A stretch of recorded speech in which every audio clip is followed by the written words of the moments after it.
Manitoba.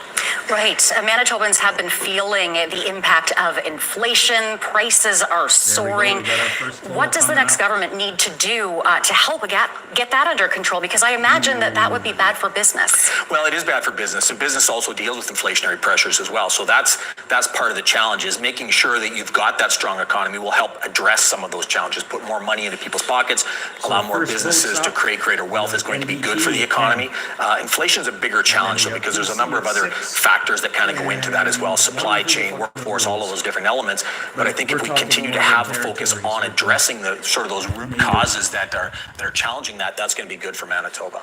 All right, Chuck, thanks so much for this. We are going to send things back now to Marilee at the desk. Thanks, Renee. 20 minutes since polls closed, and we have some early results to share with you. Tonight, we're going to begin in St. Boniface. This is Liberal leader Dougald Lamont's riding. He's the incumbent there, and right now, early on, just 2 polling stations reporting he's trailing to the NDP candidate by 71 votes.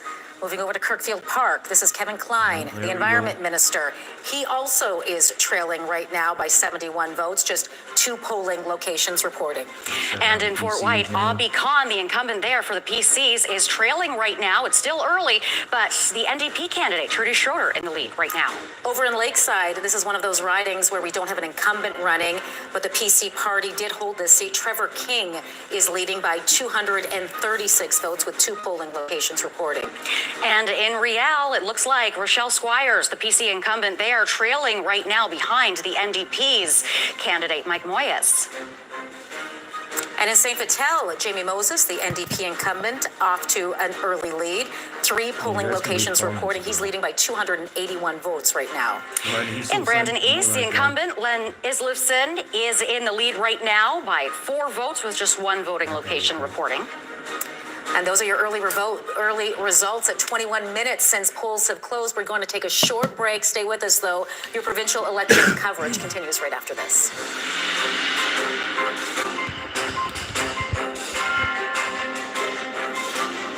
So, what do you guys think? There's going to be ads and shit on there, so I'm sorry. But this is live right now.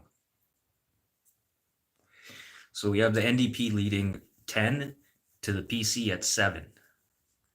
But we have strong ridings in northwestern Manitoba. So we'll see how that goes. I mean, southwestern Manitoba. PCs, I think, are going to do pretty okay there. Especially after today. We went and voted today. Fuck, we got in line just at the right time. It was like 4:45, right before everyone got off work. Fuck, the lineup was out the door by the time we left. And they only had 6 polling machines in our town, so I'd really like to see what's happening here. New blue blip to the southwest there, like I said. And all this orange stuff up here doesn't mean anything. It doesn't mean nothing. The population up there, it's not going to matter. And unless they really pushed for people to vote. I know some like reserves, they'll pay you to come vote their way.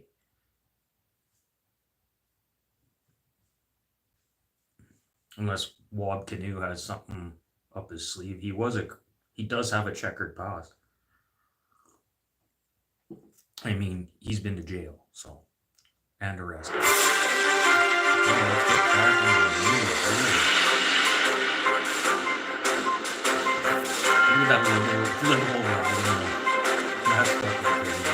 Welcome back to Manitoba's 2023 provincial election coverage. 23 minutes after 8 o'clock, the polls are closed and more results are coming in. We have more early results to share with you tonight. We begin in Interlake Gimli. This is where Derek Johnston, the Ag Minister, the incumbent PC candidate, is running. He's leading right now by 24 votes.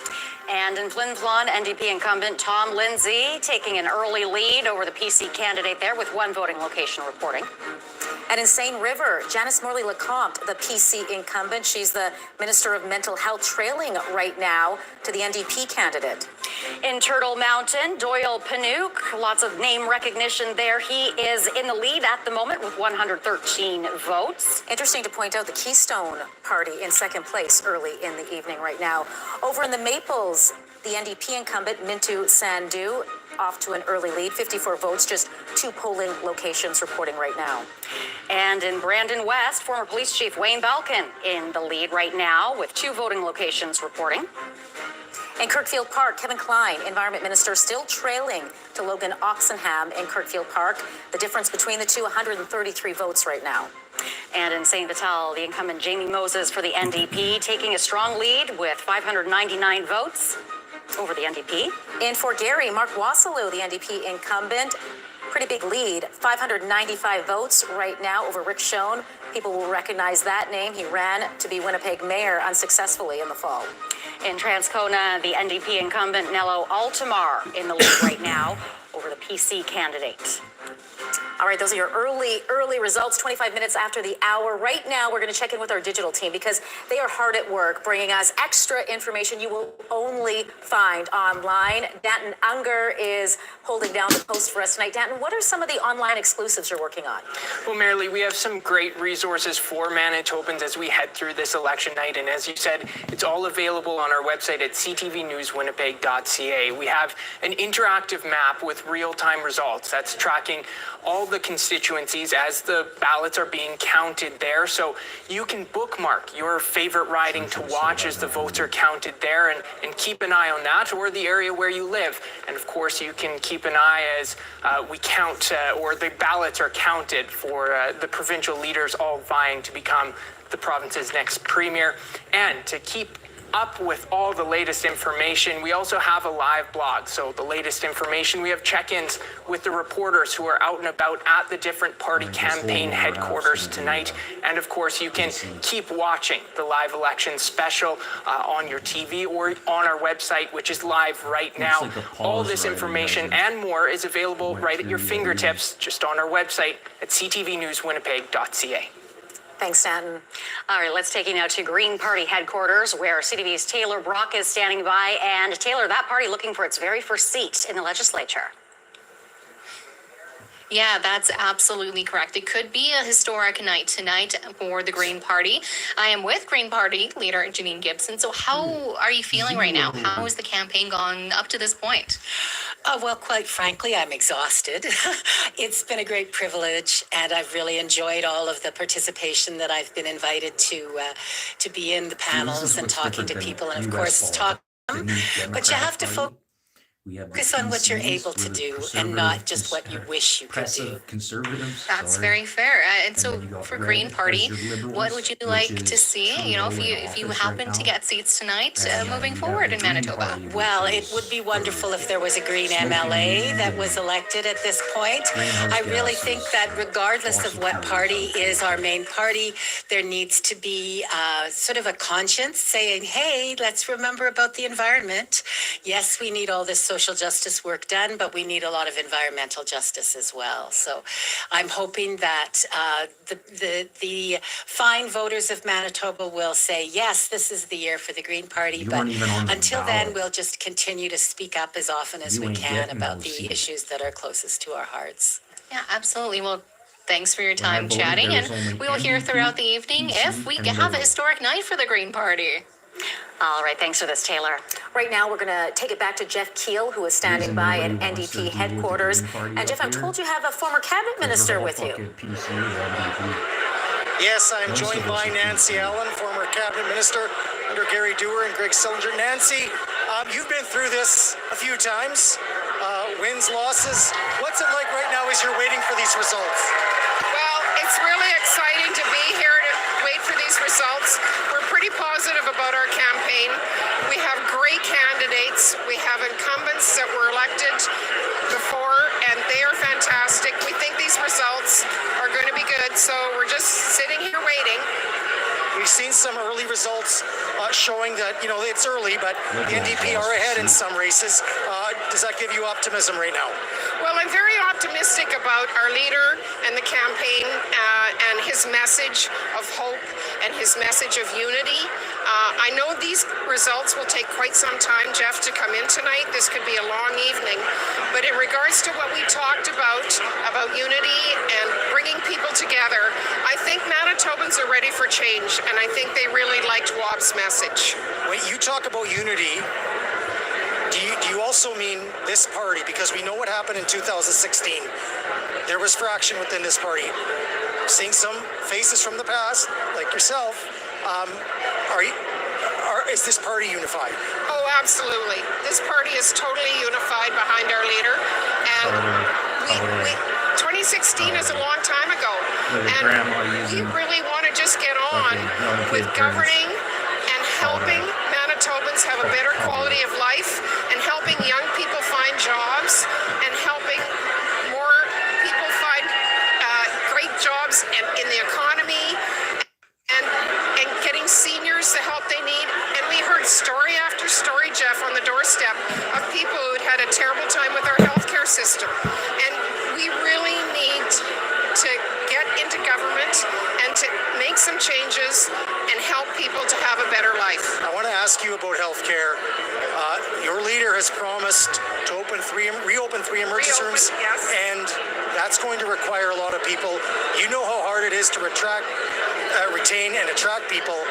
How is that possible when every province is trying to do that?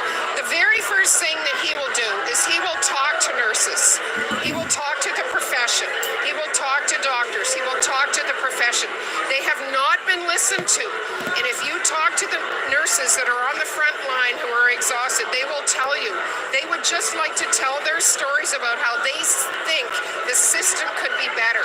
And that's what we will do. Nancy Allen, thank you so much for joining us. Former cabinet minister from the NDP here at NDP headquarters at the Fort Garry Hotel. All right, thanks, Jeff. You hear the celebration taking place at NDP headquarters, and maybe for good reason. The CTV Decision Desk is telling me that the NDP is doing slightly better than expected tonight, and here is their first elected MLA. Jamie Moses will keep his seat in St. Vital. He is the critic for advanced education and training, and here's that vote split. He is leading by 885 votes right now, 8 polling locations reporting. This seat has flipped back and forth between the PCs and NDP. In fact, Jamie Moses knocked out Colleen Mayer of the PCs in 2019 to take this seat, but he will keep it orange tonight. A big win for the NDP, our first elected MLA we can share with you tonight. All right, let's turn our attention now to a number of key races we're following tonight. CTV's Catherine Dow has those details. Catherine, what ridings are you tracking? Well, there's a number of them, and many of them are within our seat-rich city here in Winnipeg. So let's remind you what our province looked like at dissolution of government. And tonight, we're starting to see this shift slightly. The ridings that we are taking a closer look on, of course, here in Winnipeg, you can start to see this is what they looked like prior. We have one lone Liberal seat followed by a slew of blue, but already some shifting colors there as those votes start to be counted. So let's drill down on Fort White here. We're calling this the bomber riding, of course. It's a rematch of a by-election between Obby Comm and Willard Reeves. Looks like Obby Comm, the incumbent PC candidate, still early, does have a 100-vote lead with 5 of 31 polling locations reporting. That's over Willard Reeves, another former bomber with the Liberals, and Trudy Schroeder, another familiar name on the ballot with the New Democrats. All right, and now let's head over to St. Boniface, where we have been keeping an eye on this as well, because Manitoba Liberal leader Dougal Lamont, of course, going to want to hold on to this seat tonight, but we've been hearing it might be close as NDP candidate Robert Loisel has some strong roots in the community, and we're seeing early results. There's 79 lead, a slim lead for the NDP candidate there. Now we head over south, though. We spoke about this a little bit earlier. Audrey Gordon won this by just a few hundred votes. It was very close last election. election. Our former health minister there only has a 3-vote lead with 1 of 14 polling locations reporting right now. Renee Cable, of course, has been getting for the NDP a big platform from her party, so she's had a high profile during the campaign trail. So this is one to watch. Still very early results, and of course Robert Falcon-Ouellette, a familiar face to many Manitobans. Moving over to Kildonan River East, this one did not have an incumbent candidate. Kathy Cox announced she would not seek re-election, leaving the seat wide open. Her potential predecessor, Alana Vanam from the PC party, with still trailing Rochelle Schott of the NDP. 100 votes sits between them. Very early. I want to keep stressing that. 3 polling locations of 24 reporting right now. Then we head over to Fort Richmond. Okay, this could be a very interesting one as well. Also left open, Jennifer Chen with the NDP, a slight lead right now of 49 votes over Paramjit Shahi with the Tories. Ernie Nathaniel with 54, only 1 polling location reported. And we ended our premier's riding in Tuxedo. She's comfortably held this riding for a long time. Nothing to show you just yet. Could she be in for a fight tonight? Many have said it's a very comfortably Tory riding. Of course, no polling locations reporting just yet. We'll keep an eye on that one and all of these ridings to watch, because we're starting to see something shifts here and we're starting to get a better picture. So stay with us. All right, thanks for this, Catherine. We have some more results to show you. The CTV Decision Desk has declared Mark Wasilyu re-elected for the NDP in Fort Garry. He's the Economic Development and Investment and Trade critic for the NDP. And here's the vote breakdown right here. You can see a large lead over Rick Schoen, who was a former mayoral candidate here in Winnipeg. 1,590 votes for Mark Wasilyu. We're going to take a quick break, but stay with us. Your election 2023 coverage continues after this.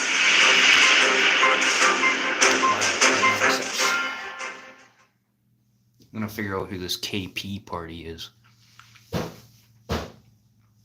I don't know if I'm just being stupid, but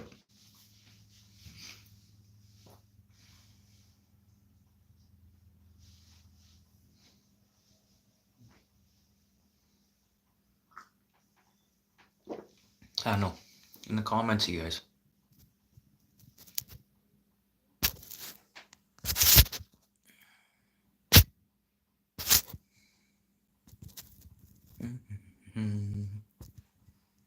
There we go. That's what I want.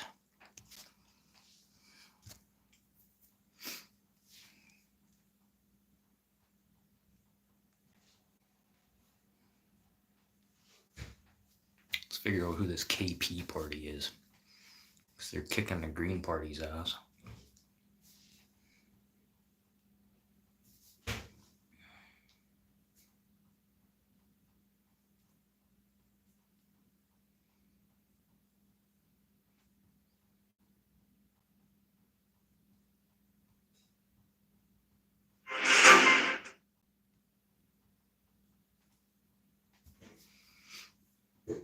Oh, it's the Keystone Party of Manitoba. Is there Wikipedia? Yeah, there we go. Wikipedia, the Keystone Party of Manitoba.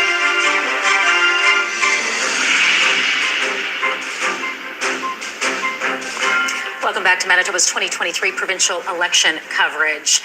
It is 8:37. Polls have been closed now for 37 minutes. We already have some first electeds.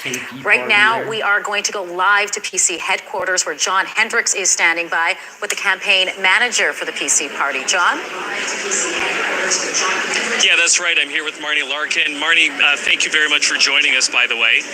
Maybe you could just tell me, how do you feel the night is going so far? Yeah, it's a long night. We're really excited and optimistic based on everything we saw at the door and we heard from Manitobans. There's a few things that were a little irregular in the day. So it's with a new process, you expect those kinks, and it's going to take a little while to work it out. So I don't think we'll know for a long while. We thought it would be really quick, but I think it'll be a while. But we're feeling really excited and good. We put our position forward. We think Manitobans love to hear what we had to say, and so we're just waiting for a good result. Now, polling seeming to indicate that it was looking favorable for the NDP. Do you feel that those polls were not correct? I feel that there seems to be a little discrepancy between them and what we are hearing at the door. And we've seen that a lot lately. I think there almost has to be a new process of how we figure these things out. We look back to when Justin Trudeau was first running against Stephen Harper, and he was in third place 10 days out from the election.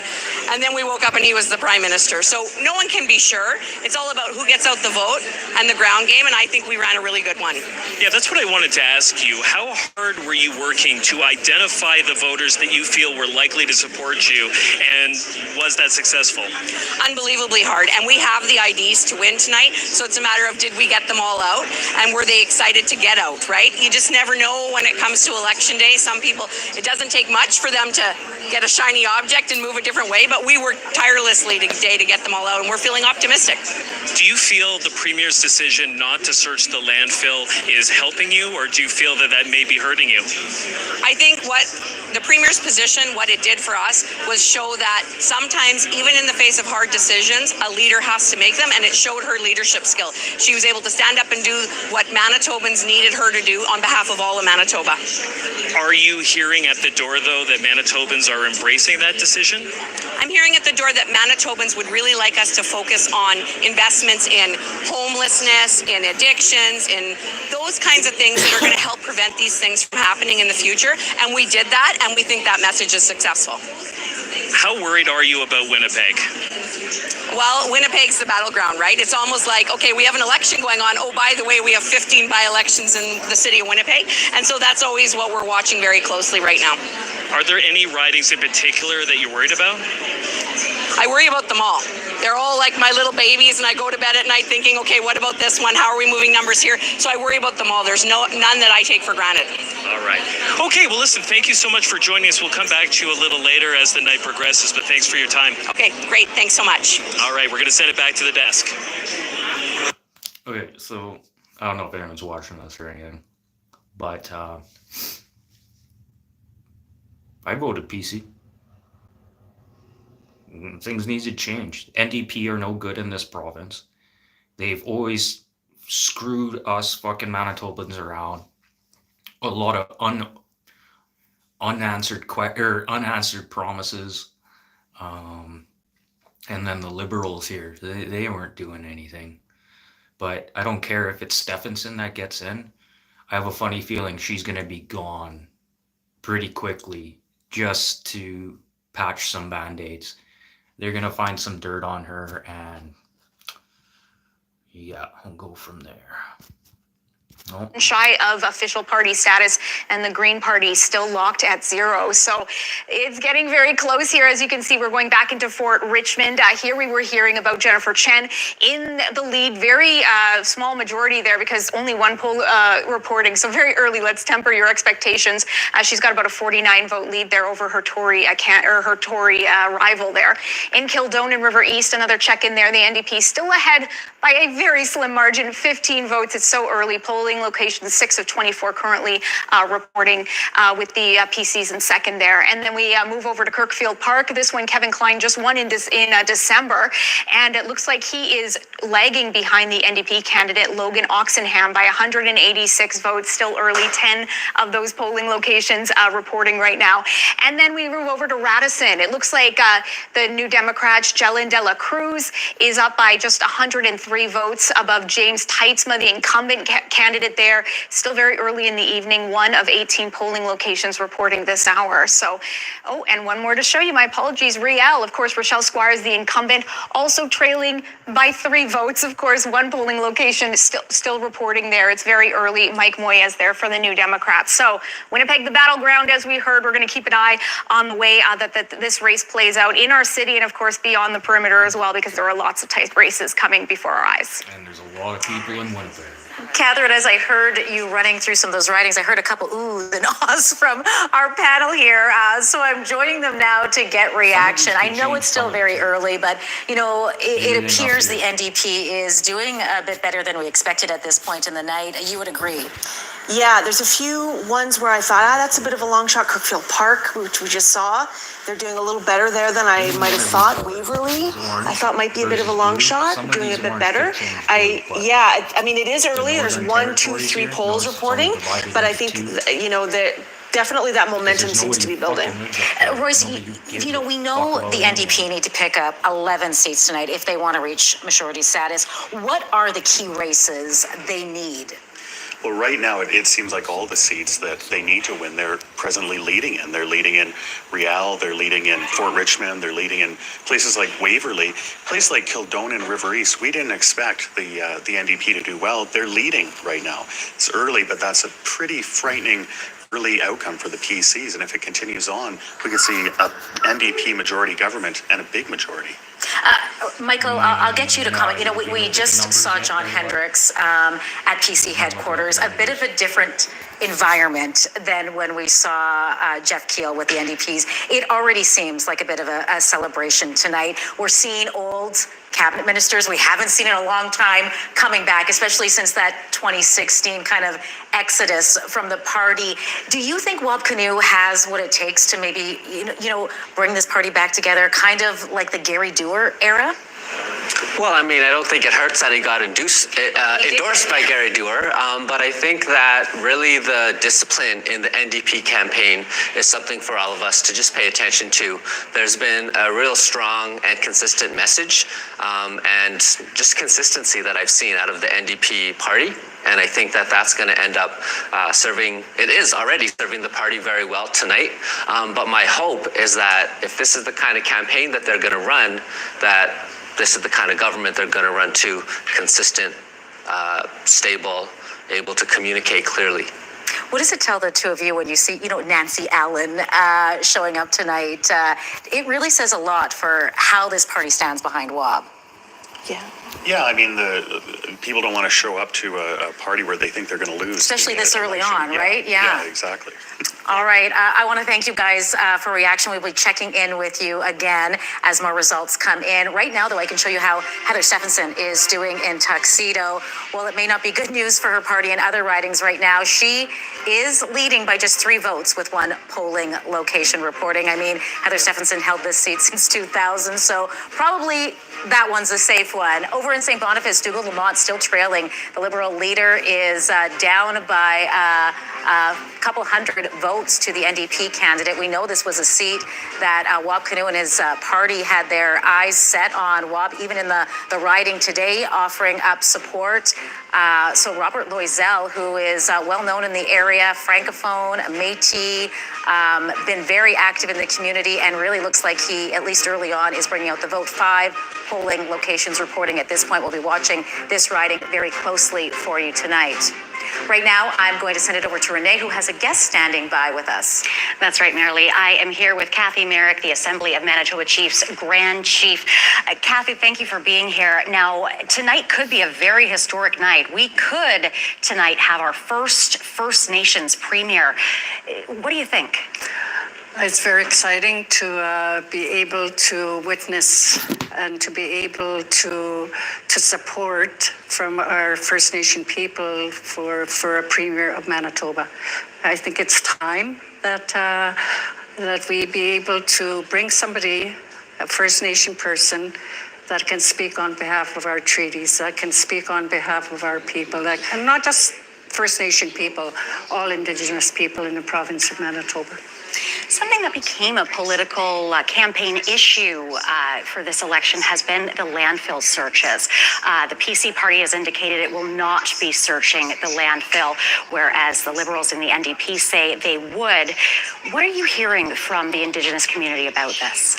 It's a very strong message and it was a strong message to begin with for the political parties, that it is a priority for us and for our people, and that the landfills be searched, and that was a consistent messaging to everybody that's running. And it's unfortunate that some political parties didn't take it as serious as to what we wanted done. What do you think that reconciliation could look like should the NDP government come into power? Reconciliation is not just a word that we can throw around. Reconciliation is to be able to bring our people and to be able to understand the the hardships that our people have faced throughout time. And we need to be able to reconcile as to the Indian residential school, the taking away of children. So that has to stop. And I think it's time where our people are able to come forth and to be able to address it much more so this time around. So hopefully that whomever gets in, the messaging is still going to be the same in terms of the landfill search. It's still going to be a continuous discussion. And so I just look forward to some exciting news tonight. All right, Kathy Merrick, Assembly of Manitoba Chiefs Grand Chief, thank you very much for being here with us. We'll send it back to you at the desk. Thanks, Renee. We saw Heather Stephenson's early results, or first results coming in just before Renee spoke. And now I can show you Wab Canoe's first results out of Fort Rouge.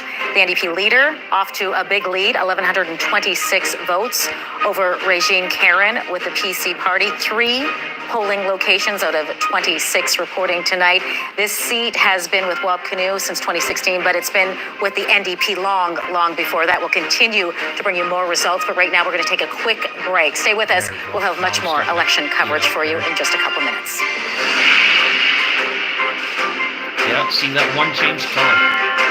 See certain ridings, you can't just trust the colors. Some of those blues can turn orange too, but even some of those orange up there can change blue too. You got pretty much all of, well, that's just votes coming in right now. But we'll see what happens here.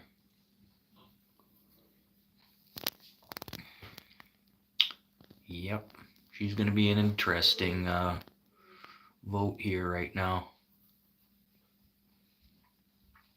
And the important part is right there it says elected and says NDP up on top there. That means they are done voting where they voted on those places. So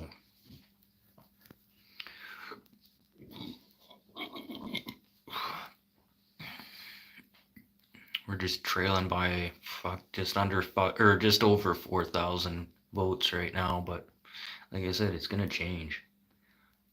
It's gonna be interesting here. I'd be surprised if what you see in blue turns orange at all. Maybe like a little bit more of the northern territories up there around Lake what is it? Lake Manitoba, Lake Winnipeg, I believe. Yeah.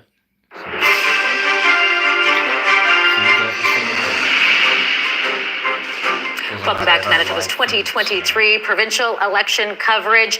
51 minutes after the hour polls long closed, we can show you first elected NDP leader Wab Canoe will keep his seat in Fort Rouge. No surprise here. This is seen as NDP stronghold. One of the reasons the party decided to run Wab here, and this is why we can make this call very early in the evening. 2,539 votes. Wab Canoe is leading by, with just 4 of 26 polling stations reporting right now. All right, and we're going to take you to Jeff Keel at the NDP's headquarters. He's standing by with NDP Wolseley candidate Lisa Naylor. And this must be pretty good news, Jeff. Yeah, it's quite loud here. People are cheering as the results come in. And this is one of those candidates who's been watching the results come in. Lisa Naylor, I mean, how are you feeling about what you're seeing? I'm feeling pretty excited. We've run an incredible campaign, and I'm very proud to have been a part of this campaign. No matter what happens tonight, we have come together in a really positive way, working together with so many new candidates under really great leadership. This is a stark difference from 2016. This party seems united. The room's full here. You're cheering winning results coming in. How united is this party now? You know, we've done a lot of rebuilding over the last number of years. Wab Canoe has had a strong leadership in that role. You know, serving with him for the last 4 years, I've watched him every day work to bring us together as a team. And that was showing in this election because all of the incumbents were out door knocking for new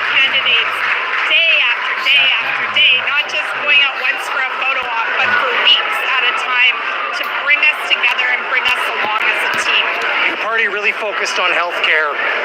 Do you feel that that was obviously one of the number one issues, but a winning strategy to really focus hard on that? Well, it's the right strategy because it was more than a strategy. Healthcare is what Manitobans told us that they wanted. We'll know if it was winning when the night unfolds. But it is the most important thing, and regardless of what happens tonight, we will not stop with our focus on trying to rebuild the healthcare system. Lisa Naylor, running for re-election in Wolseley for the NDP. Thank you so much for joining us in this very, very loud room. All right, thanks, Jeff. All right, let's bring in Catherine Dow now, where we can take a deeper dive into this Wolseley riding, because a lot happening here. This is also the seat the Greens have their hearts set on, Catherine. That's right. We could scarcely hear Lisa over the celebrations there, but yes, this is her riding, and we're going to learn a little bit more about who's voting in this riding, what's important to them. Rupen Sioni joins me once again with Environic Analytics. Okay, Rupen, so as we can see, it's still an early lead for the NDP. Excuse me, I jumped the gun there. Leading by about 494 votes, with just a few polling locations reporting this hour. And as we look a little closer, we see Young in the City, the largest voter segment representing this riding. What do we know about this demographic? Well, if I had to pick a segment that was going to be pretty green, it would be them. Okay. And they were the most green last time around. This riding went NDP, but the Greens were a respectable 10 points behind them. So it makes sense why they would run their leader in this riding. Yes. Now the next two segments each make up about a quarter of the riding's voters. They're a little less likely to vote Green, and that's what we saw. A bunch of issues are top of mind for the residents in this area. Half the people in this area, in this riding, rent their homes at 51%. We're going to see all the run up in rental costs top of mind for them. They're big public transit users, 14%. It's only about 5% average in Manitoba. And then when you start looking at other metrics like perceived health, a large percentage of people say they're in poor health. They believe in active government, in finding solutions, and there's a strong belief in cultural diversity, representation. And of course, environmental protection is a big factor. So it's not just the environment, it's many issues. Maybe that's what's driving what we're seeing tonight. Yeah, so we can see it's still very early. Cause for excitement for the NDP candidate, Lisa Naylor, up currently by 494, again, with just two polling locations reporting.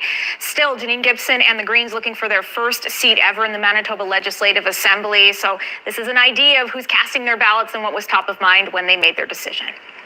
Just a few hundred votes, the Greens fell short of getting that seat in 2019. So we'll see how the numbers shake out as the night continues.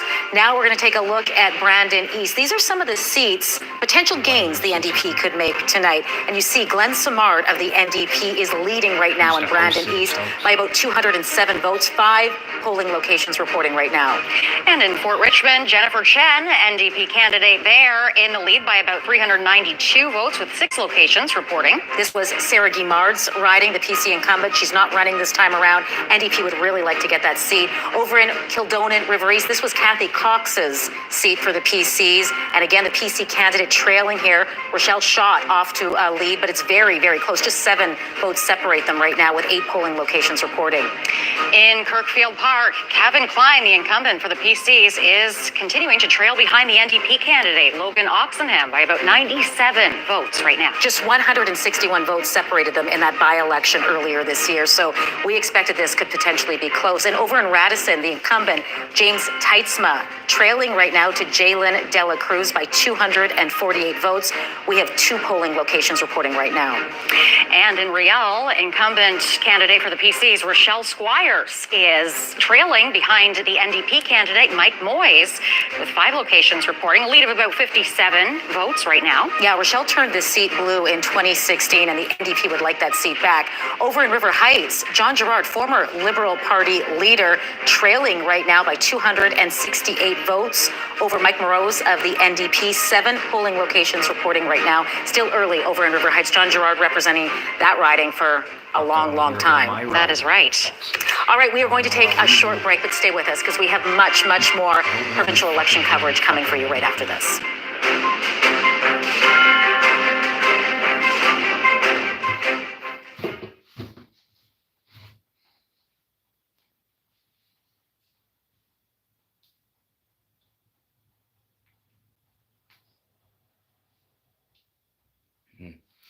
So, yeah. I don't know. It's starting to even out, but you never know.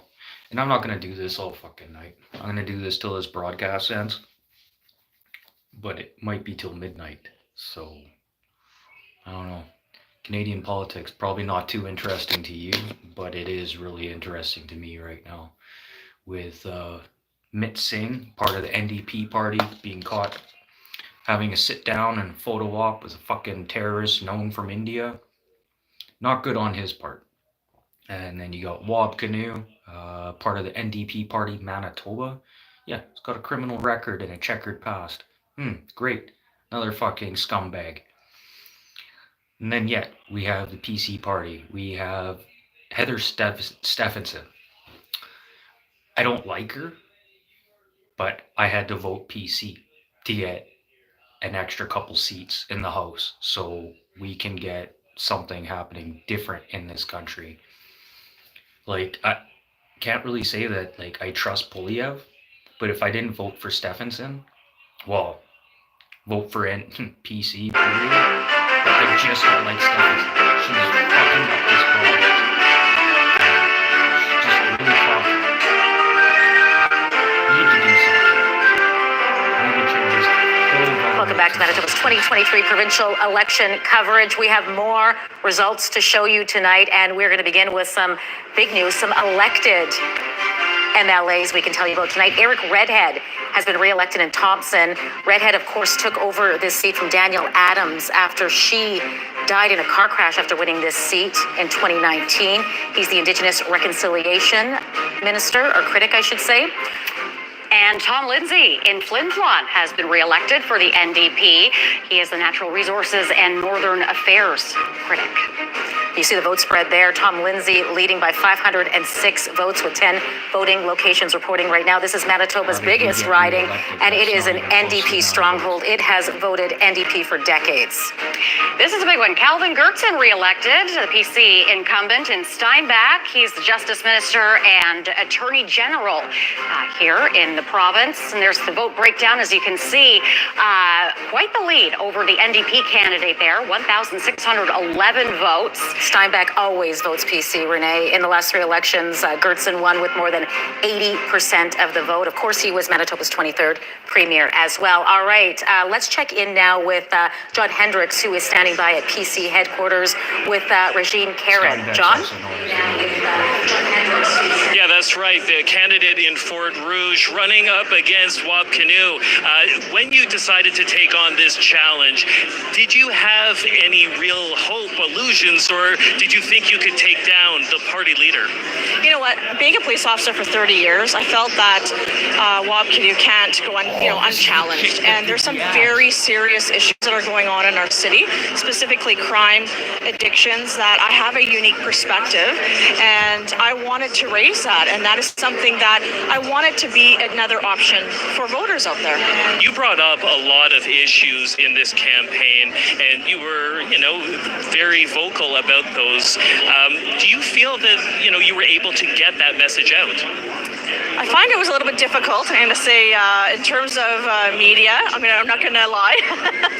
So definitely, but I think we got as much as we can now. We had some incredible, announcements on domestic violence. And one of the big things that I am seeing is the whole bail reform. So that is a big, big challenge with regards to we're releasing violent and repeat offenders out there. And that is having a huge impact on our province. I mean, you're obviously watching how things are going. How are you feeling right now? You know what? It's always, there's always nerves in it. There's no doubt about that.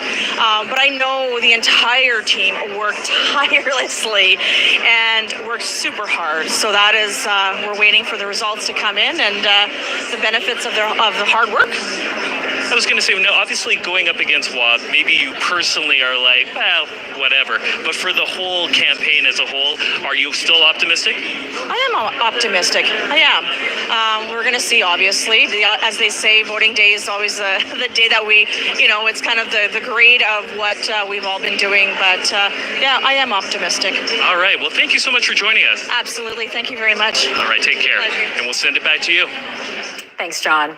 All right, we're going to send it over to CTV's Catherine Dow now. She has an update for us on the House projection as well as where things stand right now. Catherine. We're starting to get a clearer picture. I understand about 23% of the votes have been counted, so still early days, but the House projection has shifted as those votes start to come in. Reminder, 29, the magic number tonight, what's needed for these parties to form a majority government of those 57 seats up for grabs in the Manitoba Legislative Assembly.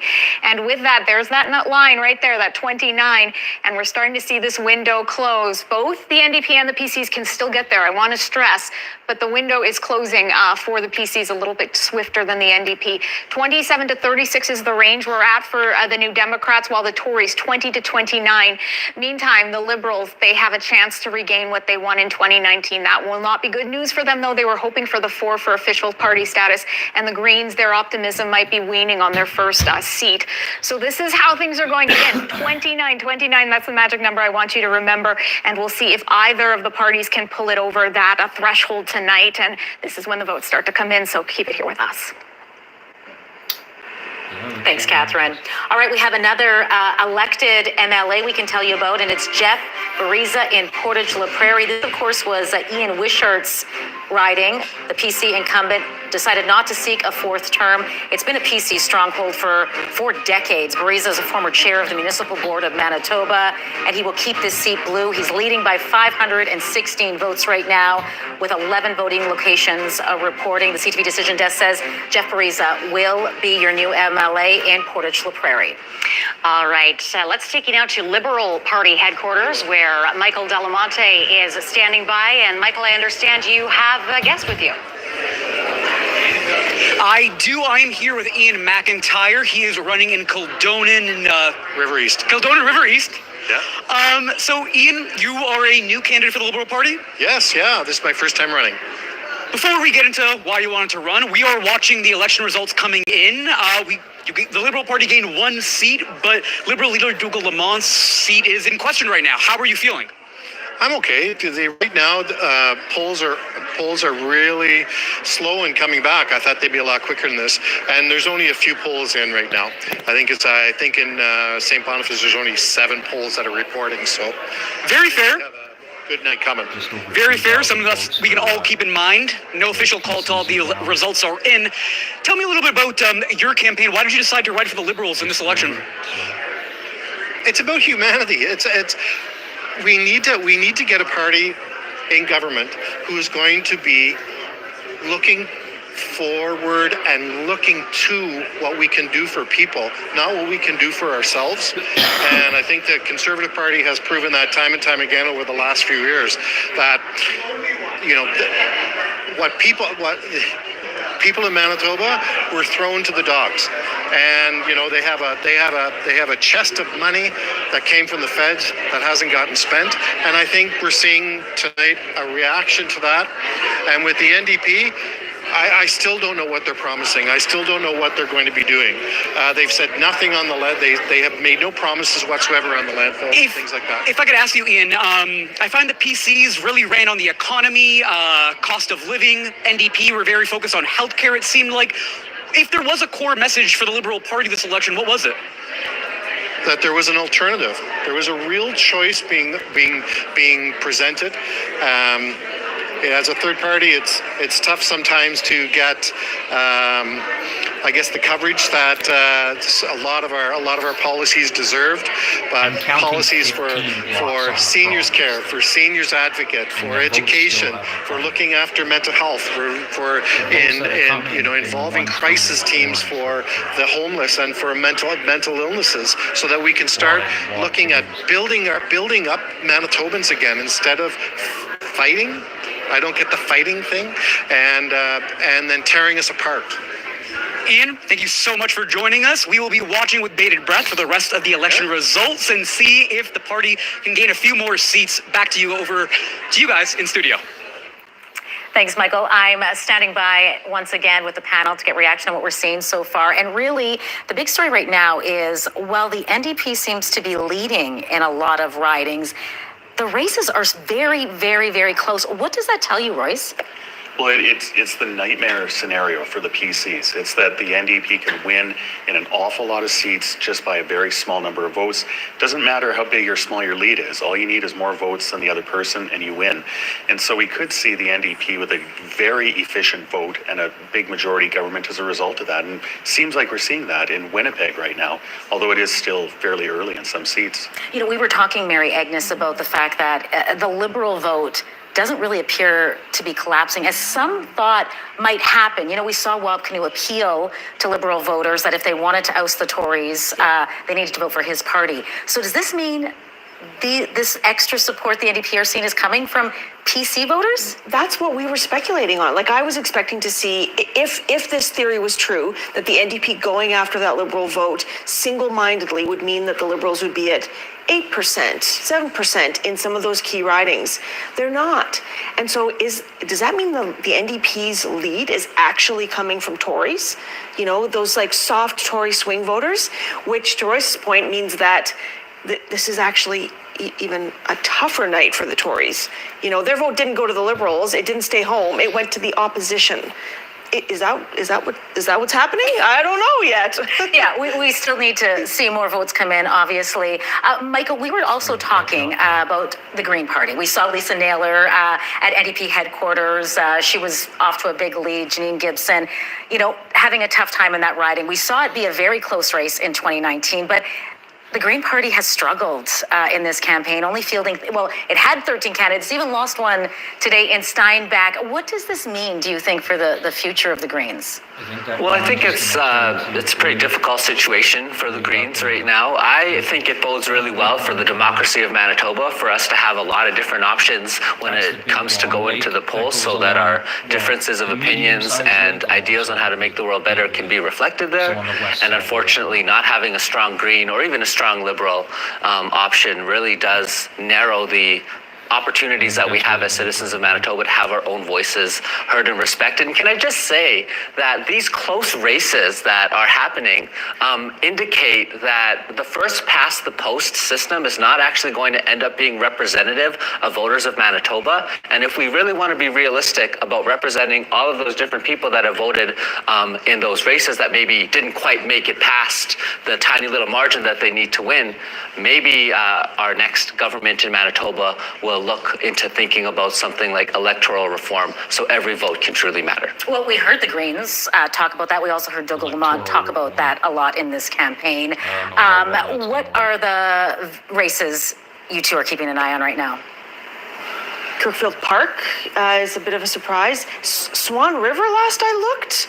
Swan River was this kind of outlier. Maybe the NDP could win Swan River. I haven't looked in 30 seconds, but the NDP weren't doing badly there. Okay. I'm waiting for Lajimodiere. We might have Lajimodiere data already. Yeah, that's one. Was one that was a little slow to report because we had the lineups at the polling station. Yep. What about you, Michael?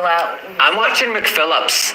They was 88 vote difference last time in McPhillips. That's like less than one graduating class of first-time voters. All right, I understand we do have some more results I can show you right now. And we can start in St. John's. No surprise here. Nahani Fontaine, the family's critic, will keep this seat. This seat has been in the hands of the NDP for decades. You can see the lead she is off to right now, more than 800 votes, 5 polling locations reporting. But the CTV decision desk is confident she will keep this seat in St. John's. And Joel Planouk, Transportation Minister, re-elected in Turtle Mountain. He was first elected in 2014. 2/3 of the ballots cast here in 2019 were for his party, but there's the Keystone Party. I was talking with our panel about it a little earlier. Kevin Friesen, the party's leader, they got 5 candidates running tonight, and he's in second place, ahead of the NDP and ahead of the Liberal candidates. Something to note there. We've got 19 of 57 polling locations reporting. Heather Stephenson trailing right now by 33 votes with 4 vote locations reporting in Tuxedo. She's represented this riding since 2000, so 23 years. She's won a lot of elections in Tuxedo. We will continue to keep an eye on this riding as the votes continue to come in. Right now, though, I'm going to send it over to Renee Rogers, who has a guest standing by with us. That's right. And in fact, I'm told we are waiting for results from just 5 more ridings. First results from there. I'm here with Marcus Chambers, Winnipeg City Councillor and Winnipeg Police Board Chair. Marcus, thanks for being here. Crime and addictions are such hot button issues with this election. What does the next provincial government need to do to help combat crime and addictions in Winnipeg's, or rather Manitoba's biggest city? Well, we have to look at the social determinants of crime and recognize that a lot of it is related to poverty issues, mental health issues, addiction issues, and how we can get support from the provincial government to address these issues, and then allowing police to do the work that they need to do in order to keep crime down. Now, you are currently on your second term as a Winnipeg City Councillor. You were the deputy mayor from 2018 to 2020.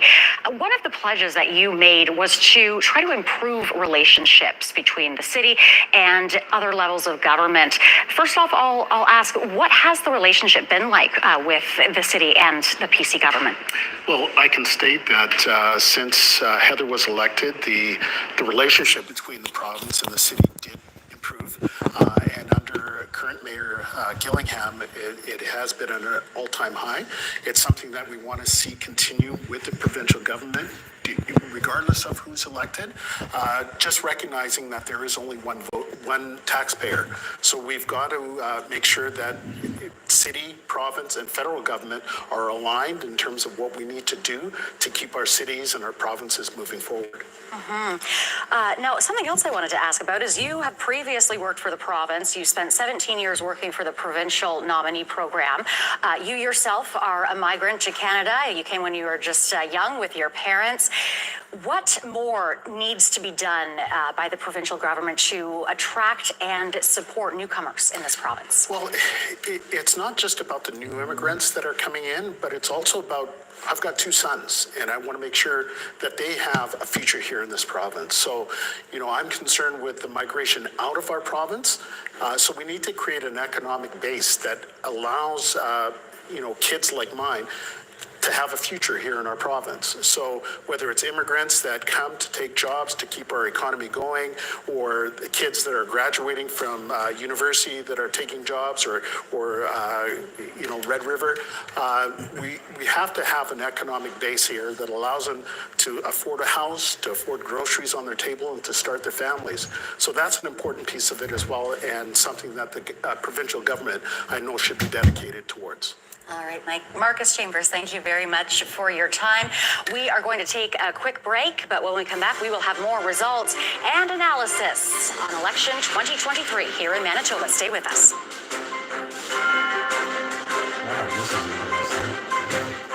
Guess we'll get to see what happens here.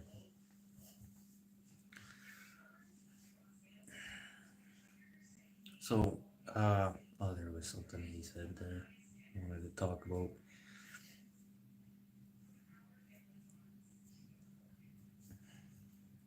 Fuck, a lot of shit needs to be done in this fucking province. I mean, they always get the fucking end of the line. I'm like, fuck, Manitoba, where the fuck is that?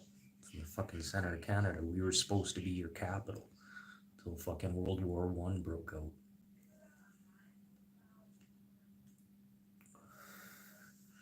Yeah, that's fucked up. The Inner Lakes seem to have went over. And they pay off people at some of these reserves to come and vote a certain way. And then you can guarantee your votes. And they pay you. Fuck these chiefs, they make fucking like $200,000 a year. And then you'd be like, I don't know, Al Capone and hand out some turkeys.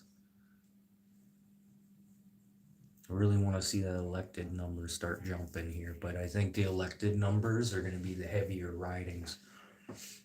I haven't seen our riding pop up yet, but we'll see. Sorry, I'm not talking much, but I'm talking.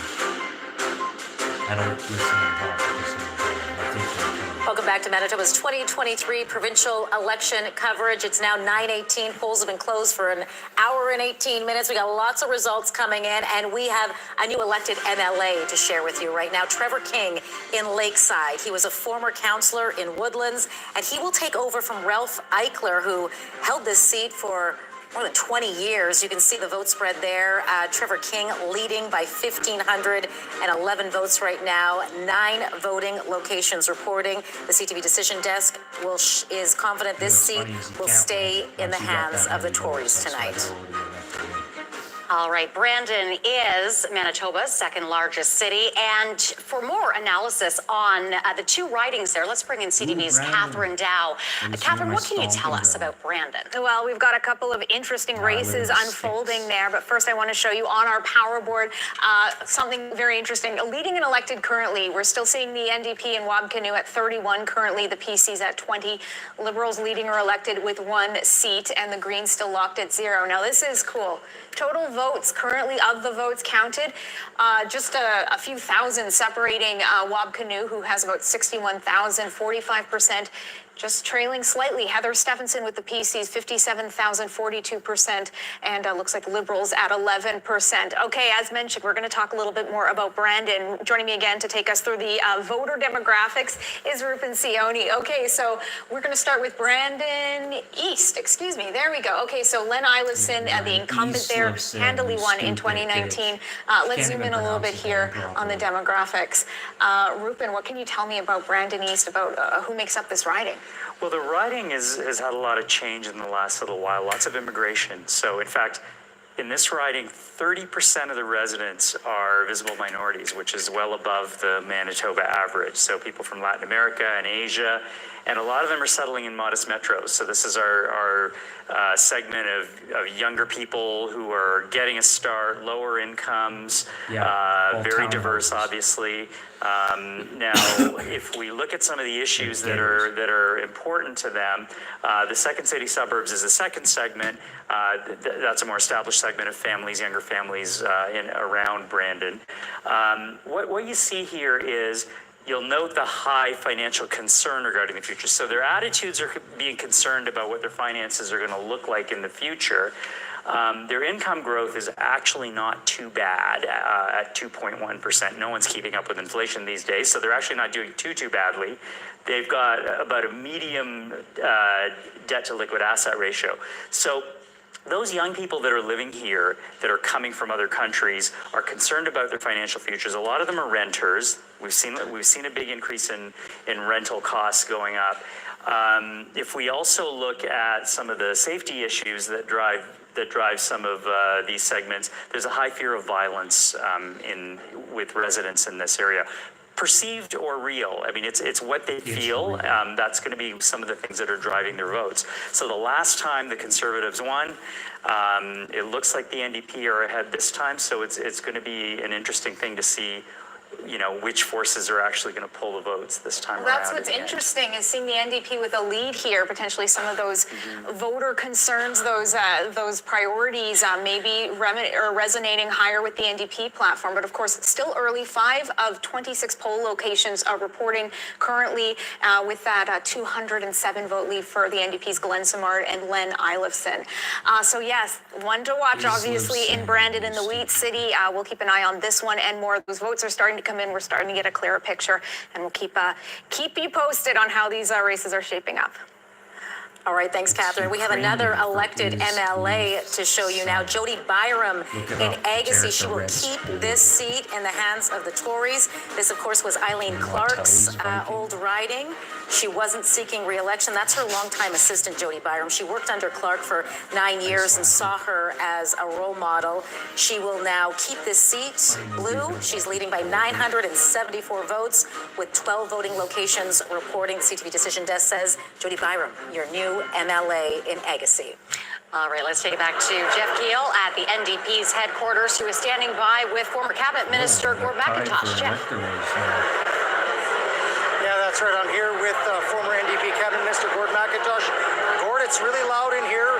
People are cheering as these results are coming in. I want to ask you, right now the NDP are leading or elected in a majority position. Of course, it's not over yet, but how are you feeling about these results when you see them? Flashback, September 1999, that's an exuberant feeling. The winds of change are blowing in Manitoba today. Yes. How much much of this do you think is coming at the Liberals' expense? Because we know Wapkanu said to Liberal voters, you can vote for us. And we are seeing the Liberals, as of right now, they seem down. How much of that do you think helped the NDP tonight? I think it did help. Gary Dewar always said hug a Liberal. And of course, the appeal by Wapkanu to Liberals to vote for change, I think resonated with many. But it looks from the numbers that there are conservatives that are coming over to the NDP as well. So I think it's more of a complex formula than. Why do you think that is? If there are, why do you think that is? I've just heard from so many progressive conservatives that they were disheartened by their party's approach to the campaign. But we've seen the NDP and the alternative really have a sure-footed, disciplined campaign that was positive. And I think people are looking for positive politics. I think that's inspiring. In 1999, there was a big promise to end hallway medicine, and it's hard to keep your promises. Wapkanu says, I want to open up 3 emergency rooms and hire hundreds of doctors and nurses. Can he do it? How can he do it? The optimism is the start, and now is putting the teams together to deliver. These are tough challenges that have taken years to develop under the former government, and so getting the staff in place is going to be necessary as we move towards the ER rebuilding. And then the commitment to address homelessness is really important. These are really tough jobs, and Wab has said, we have some serious challenges on our hands. We're going to do it, though. He said, hold me to it. Make me accountable. And Gary Dewar said, a promise made is a promise kept. And we're hearing that from Wapkanu. Cord McIntosh, you wrote a book about your political life. Are you going to write a second one about tonight? Well, I don't know about that, but let's just have a celebration tonight. And I really look forward to those winds of change. Cord McIntosh, former NDP cabinet minister and author. All right. Thanks, Jeff. We have more results coming in for you that we can show you right now. Elected in Morden Winkler, Carrie Hebert will keep this seat in the hands of the Tories. No big surprise here. This was a seat left vacant when Cameron Friesen left to run federally. Carrie Hebert leading by 2,520 votes, with 5 of 10 polling locations reporting. CTV Decision Desk says she will keep that seat blue. And Bernadette Smith, no surprise here in Point Douglas, the mental health and community wellness critic, re-elected. She has held this seat for a number of terms. She's seen as an advocate for the MMIWG movement. She is the founder of Drag the Red initiative. She is leading by 502 votes right now. And elected in Spruce Wood, Grant Jackson. He's a PC insider running in Cliff Cullen's old spot. Of course, Cliff Cullen not seeking re-election tonight. This is seen as a PC stronghold, and it will stay blue. Grant Jackson leading by nearly 1,100 votes right now, with 13 of 37 polling locations reported. Adrian Sala, the incumbent in St. James, is also re-elected tonight. He'll be returning to the Manitoba legislature for the NDP. He was the finance critic. You can see the vote spread here. He's leading by 1,247 votes, 7 of 17 polling locations reporting right now. And Mintu Sandhu, re-elected in the Maples, consumer protection critic. He's the GM of Unicity, seen as playing a big role in the province's push to modernize transportation in the city. Lisa Naylor, it's now confirmed the Greens will not take the seat in Wolseley. Lisa Naylor has been re-elected. She is the municipal relations critic. You can see the vote spread here. Janine Gibson actually trailing to the PCs there. She's in 3rd place. Lisa Naylor leading by 2,475 votes. 6 of 19 polling locations reporting. All right, we have much more election coverage coming tonight. We're going to take a short break. Stay with us.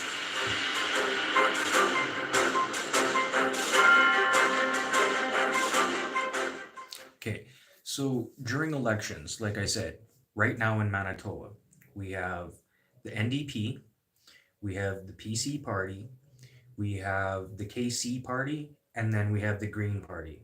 That's only 4. Liberals? Okay, but whatever. Okay, so the PCs are fighting with the Liberals right now to get a seat. So we had pre-voting ahead of time, so kind of balanced it out. Like, Okay, let's weed the rest of these out. Why don't these other parties know that they're gonna lose? Get their constituents to vote for the other parties. Like, you gotta vote for the lesser evil sometimes. And this is what this is all about right now. So, by the looks of it, voting has started coming in from everywhere now. Everything is all loaded up. Still haven't got any updates. So, there we go. Just small updates right now. But I don't know. If I was one of their opponents and I knew I was going to be third in place and I knew for like a week or two, I would have been like, okay, sorry everyone, but you should change your vote. Vote for whoever you think is the lesser evil out of this.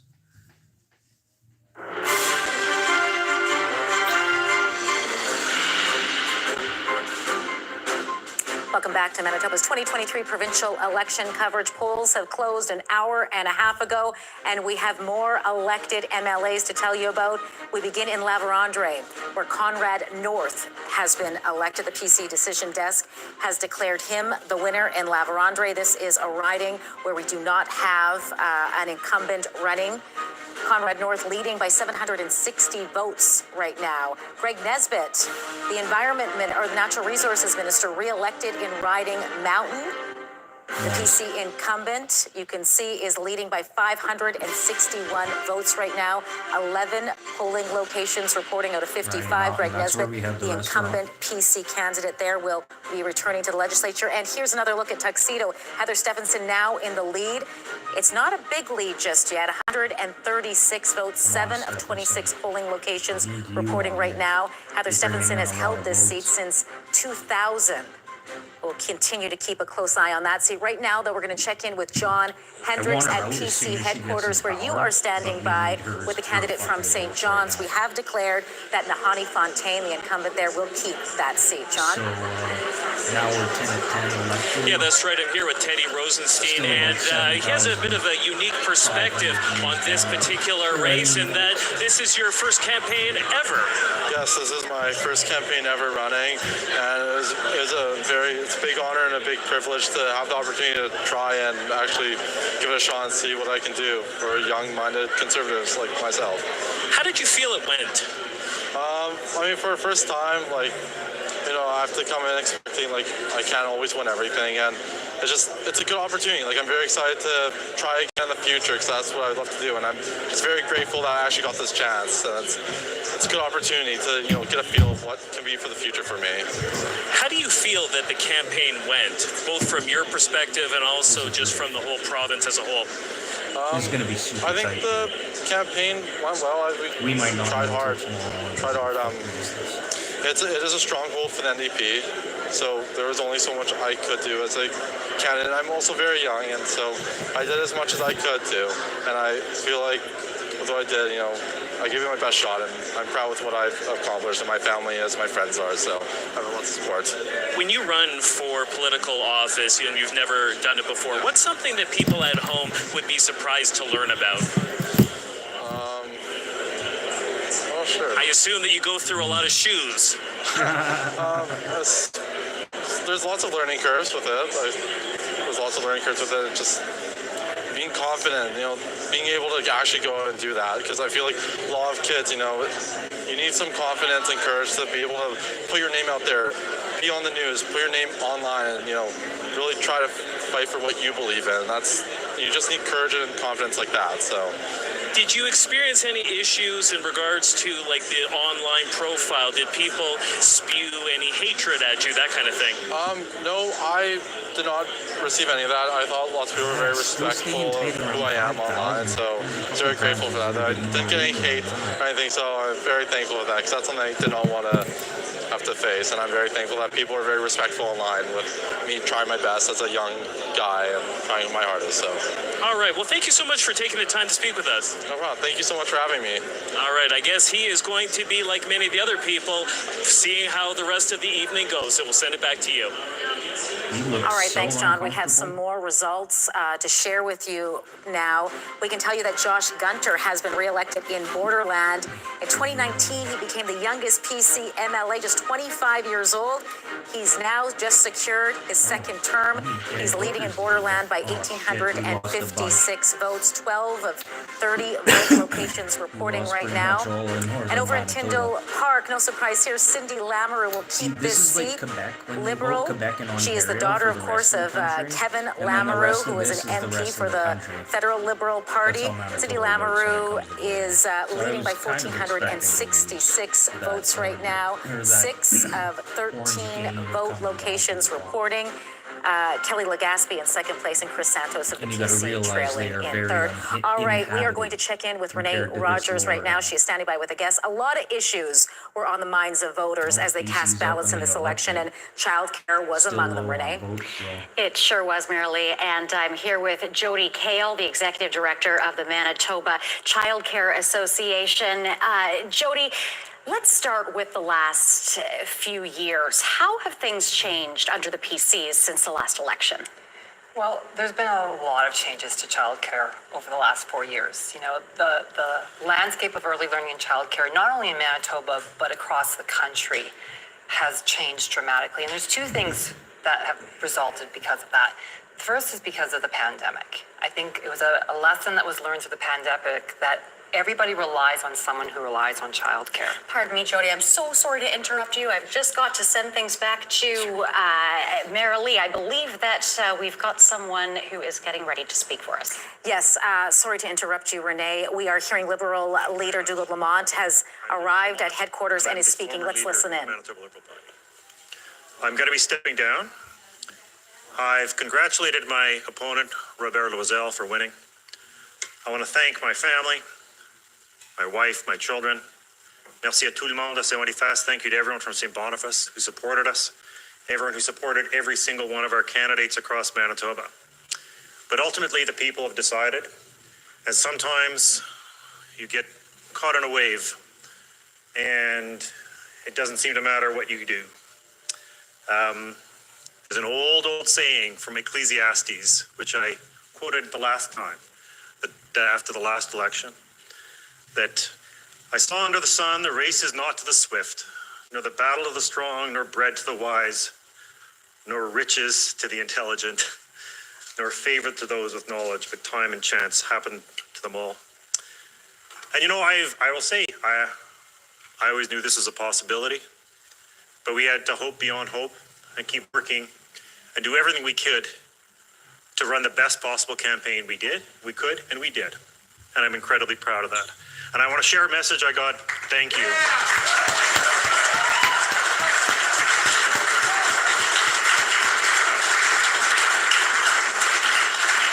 And I'll share a message I got from a friend today. It said, our family voted Liberal today. You've been amazing throughout the campaign, providing integrity, practicality, and a genuinely strong moral compass. And I can tell you what my exact reaction was. It was, that's really nice, but that's the kind of campaign that doesn't win in Manitoba. You know, I've worked a lot of hard campaigns. This was one of the hardest, but I have to say it was also one of the very best. For the stands we took, for the fact that we stayed true to our principles at every moment, that we handled ourselves and our opponents with respect. And I do think that people did respond to our vision and our candidates and to our record. And ultimately, the Manitoba Liberals are a grassroots party. Every single one of our campaigns is held together with baling wire and twine, sheer will, and a lot of faith. And we used every single scrap of baling wire and every inch of twine in putting together this campaign. I know we changed hearts and minds in this election, but I also know that's not always enough. And you know, I've sometimes joked there's a St. Jude who's the patron saint of nursing and the patron saint of the impossible and the patron saint of hopeless causes. And what defines a hopeless cause is not that it can't get better. It's that you have to dedicate yourself to it, whether there's hope on the day or not. And the other is that when you truly believe in a cause, as we do, it means you keep working on it. Because the work is what creates hope. As MLAs and as candidates and as a party, We've helped people who've given up hope because the other parties gave up on them. And that's why our voices mattered. It's why our contributions over the years mattered. And why I am truly sad today to be losing, but the people have spoken. I'll congratulate Robert Lozelle. I congratulate Wab Kinew. And that's it. Thank you. Merci. The Union is going to lead. With the votes in the pollings right now, they're in the 90s of thousands, almost into the hundreds of thousands. He only has 25,000 votes right now. So You just heard from an emotional Dougald Lamont. He has already conceded to his NDP opponent, Robert Lozelle. He's already congratulating Wab Kinew and the NDP. A big blow to the Liberal Party, especially if they have any hopes of gaining that fourth seat to achieve official party status, Renee. Yes, just a stunning announcement there. Of course, Dougald Lamont in the riding of St. Boniface. So hard together, each and every one of us. This riding, we knew had NDP supporters. Greg Selinger held this seat for 20 years, and we know Wab Kinew campaigned hard in this riding. This was a seat the NDP believed they could bring back to their party and be part of the 11 seats they needed or they want tonight to gain that majority. Right now, let's bring in Catherine Dow, who is standing by to do a bit of a deeper dive into the riding of St. Boniface. Catherine, what can you tell us about St. Boniface? Well, I guess the real question is, who are the voters in this riding and what went wrong here for the Liberals and where the votes went? So let's take a look at the standings currently on our power board. So it's looking like currently Robert Lozelle has about a 569 vote lead over the now former Liberal leader Dougald Lamont, who just said that he was stepping down and has congratulated Robert. So we bring in Rupin Sioni once again to take a look at the demographics at play here in St. Boniface. So the largest voter segment here, New Canadian Mosaics. What's the key to understanding the way this shift might have happened, Rupin? Well, actually, this segment in the last election actually voted more for the NDP than the Liberals, and they're the largest segment in the riding. So it was close, and the margins between the NDP and Liberals were quite close, even with the other segments. But when you've got this big segment that tends to vote NDP elsewhere, they're very focused on a number of issues. Then that may have cemented it this time with the platforms. Young in the City is also a left-leaning segment. Most other ridings they are more NDP. In this segment, last time they voted Liberal, and the Metro Boomers, they're more a conservative voting voter group, but they are a toss-up quite often. So the Metro Boomers, in this case, voted Liberal last time around. Healthcare is going to be a big issue for them. But if we look overall at the issues in the riding, when you look at everybody, the high debt to asset ratios in the riding, so affordability is going to be an important one for them. You can see how much income growth was lagging behind inflation. Almost half the residents are renters, and if we look at some of the other issues, a larger percentage of people than average say that they're in poor health, as well as there's a big support for multiculturalism and cultural diversity. So maybe Wab Kinew's many healthcare promises, more doctors, more nurses, reopening ERs could have resonated with this voter segment. Yeah, maybe making that change. Also, another Liberal, once considered a Liberal stronghold riding we're keeping an eye on, River Heights. As we drill down over here, it looks like John Gerard, who has held this riding for over 2 decades, I believe since '99, is currently trailing Mike Mraz by 227 votes. Mike Mraz is a teacher. It looks to be, just 13 of 17 polling locations starting to report there. And yes, John Gerard, the former Liberal leader there, the incumbent, maybe getting a little bit nervous tonight. And we see the PCs in a distant third and the Greens in fourth as well. So another Liberal seat maybe up for grabs tonight. We'll keep an eye on this. And that recent news from Dougald Lamont, I'm sure this maybe contribute to it as well. All right, thanks, Catherine. We are once again looking live at Liberal headquarters right now. You can see John Gerard has arrived at headquarters. He's talking with Shandy Strong there, another candidate running tonight. This really is not a great night for the Liberal Party. I mean, we just heard Dougal Lamont already congratulate his opponent, congratulate Wab Kinew. What is your reaction? He's stepping down. Yeah.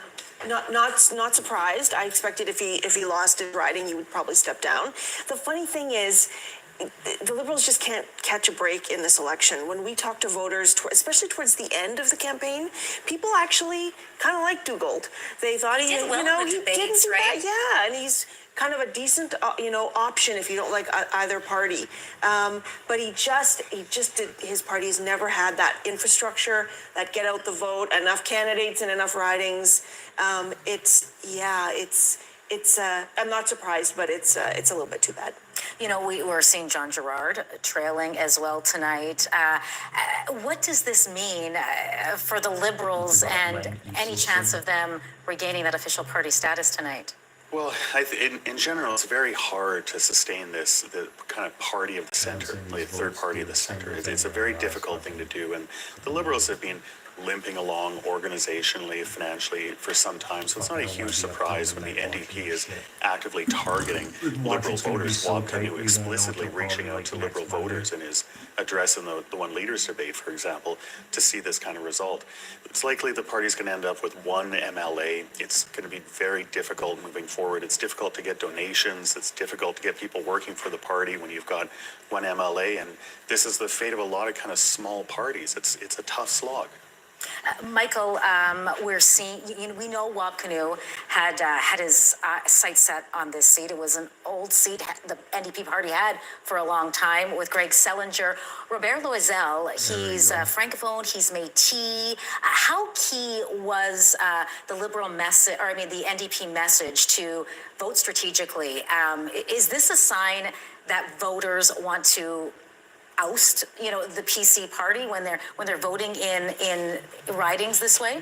Well, I think what happened with this election is even if somebody wanted to vote for a particular candidate or party throughout this election, as recent weeks and days have happened, the emotional tone of the electorate in Manitoba has become more and more disappointed and angry. And I think as a result of that, people are less voting for the thing they want and more voting against the thing they don't want. And I think that's really what we're seeing in the election right now. All right, the search for a new leader of the Liberal Party, I guess, starts now. We will leave your thoughts here and take a short break. We will have much more election coverage for you coming up. Stay with us.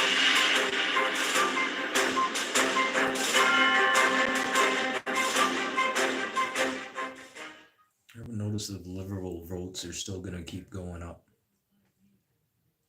Because I guess you can't change the votes. But if you knew you're going to lose, like seriously, I would have told somebody like pick the lesser evil. Sorry, I'm falling on the polls. I'm going to be in third for sure. Just fucking tell your constituents, you know what? Look, this is who I think would be the better leader. Not some fucking criminal. Yeah. They're both criminals. Wab Kinew, and it's Wab, like his parents had a speech impediment. This is fucking crazy.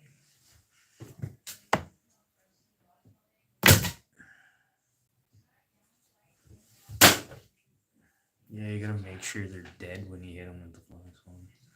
And that's a shitty fly swatter.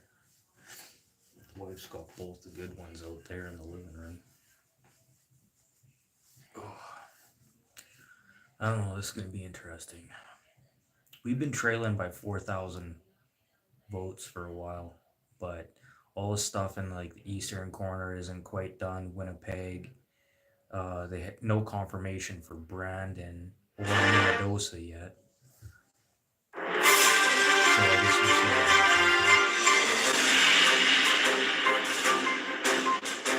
Welcome welcome back to Manitoba's 2023 provincial election coverage. We are now going to check in with CTV's Michael Delamonte at Liberal headquarters. He is standing by with reaction. Michael, how's it going there? Oh, I see you have John Gerard with you. Yes, John Gerard is here, the long-serving Liberal candidate in the legislature. John, I mean, how are you feeling right now? Well, I'm disappointed. I want to congratulate, first of all, Wab Kinew and congratulate Mike Moroz because Mike worked very hard and Wab Kinew caught the wave and he's got a lot of wind behind him and so that's the way it goes sometimes. So the Liberal Party right now has one confirmed seat. What is the party's future if there's only one lawmaker in the ledge?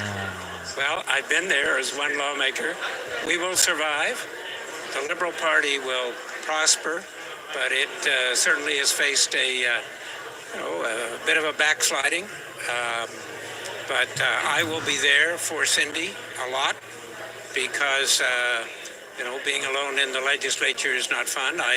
At times, at least, I've been there. I'm not going to go gently into the night. I'm going to be fighting for the people of Manitoba absolutely every day for better health care. I can't do it from the legislature. I'll have more of a backroom role, as it were. But I have too many issues that need to be dealt with that I need to carry forward to stop now. A quality public servant, but I want to touch on something you said about there's a little bit of backsliding in terms of support for the party. Why do you think that is? The Liberal Party had a pretty strong platform. Why do you think folks were more inclined to go with NDP? Well, I think that sometimes you get a wave like this, and I think that happened. I think that, quite frankly, the NDP had more finances, right? More room for advertising. There was a feeling really very strongly against the Conservatives and a lot of people who worked in healthcare and in education particularly, that they were wanting to get rid of the Conservatives at all cost. And the cost was us. Unfortunately so. One of the last things I want to ask you, Mr. Gerard, is there's a lot of newcomer MLAs, I should say, that are coming into the ledge after this election. As a long-serving lawmaker, what would be your advice to them? Well, I'm sure that there's going to be people in the NDP who can give plenty of advice. I'll keep my advice for Cindy and my help for Cindy, because I know that she's got a challenging time ahead, and I want to be there for her. Certainly, Mr. Gerard, thank you so much. We will be speaking with outgoing Liberal leader Dougal Lamont in just a few minutes. Thanks, Michael. Of course, Cindy Lamoureux is elected in Tyndall Park. She secured her third term tonight. We can show you others who have done the same over in Riel. Mike Moyes has taken this seat from the PCs. This was Family Minister Rochelle Squire's seat. The CTV Decision Desk has declared Mike Moyes the winner. He's leading by 1,490 votes right now, 12 of 18 polling locations reported. We can also tell you Matt Wiebe has been reelected in Concordia. He's the justice critic. He's held this seat since 2010. He actually has been there for quite some time. He's leading by 1,310 votes right now over the PC candidate, Alex Rogers. And Wayne Owasco, the education minister in Lac du Bonny, has been reelected. The PC incumbent there has served in the area for a number of years. Longtime teacher, he's leading by 843 votes with 13 of 37 polling locations reporting. Ron Schuler has been reelected in Springfield Richat. As you see there, he's been an MLA since 1999, leading by 1,165 votes, 12 of 18 voting locations reporting. Rick Wochuk, reelected in Swan River, the PC incumbent, has been declared the winner by the CTV Decision Desk. He's leading by 1,062 votes, 27 of 47 vote locations reporting at this point in the evening. All right, I am going to send it back now to Renee Rogers. We had to interrupt you and Jody Kale. Renee, we'll let you pick up where you left off.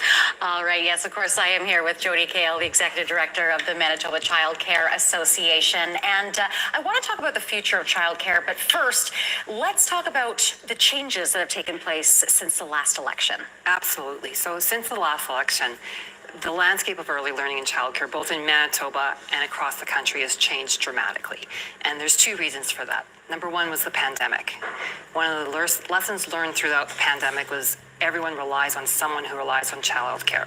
So whether you as a Manitoban need it personally to access, likely you depend on someone who does need it.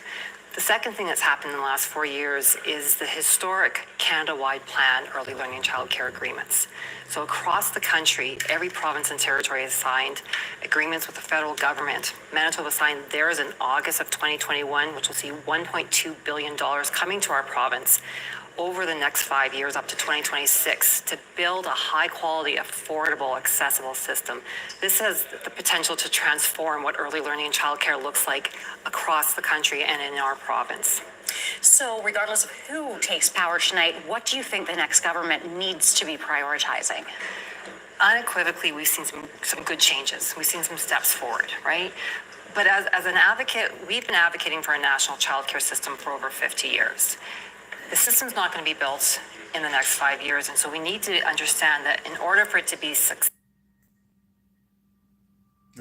and sustainable, there's more investments that need to happen. So the federal transfers come in. That doesn't preclude provincial government from increasing their investments.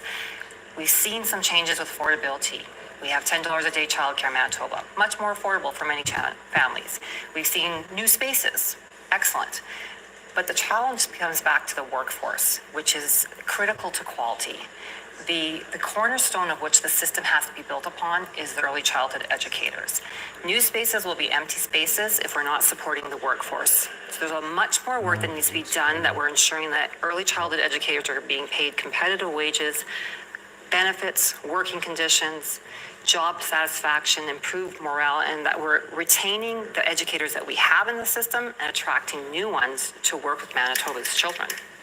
Now, the NDP's been making a lot of gains tonight, and polls show that they could end up with a majority government.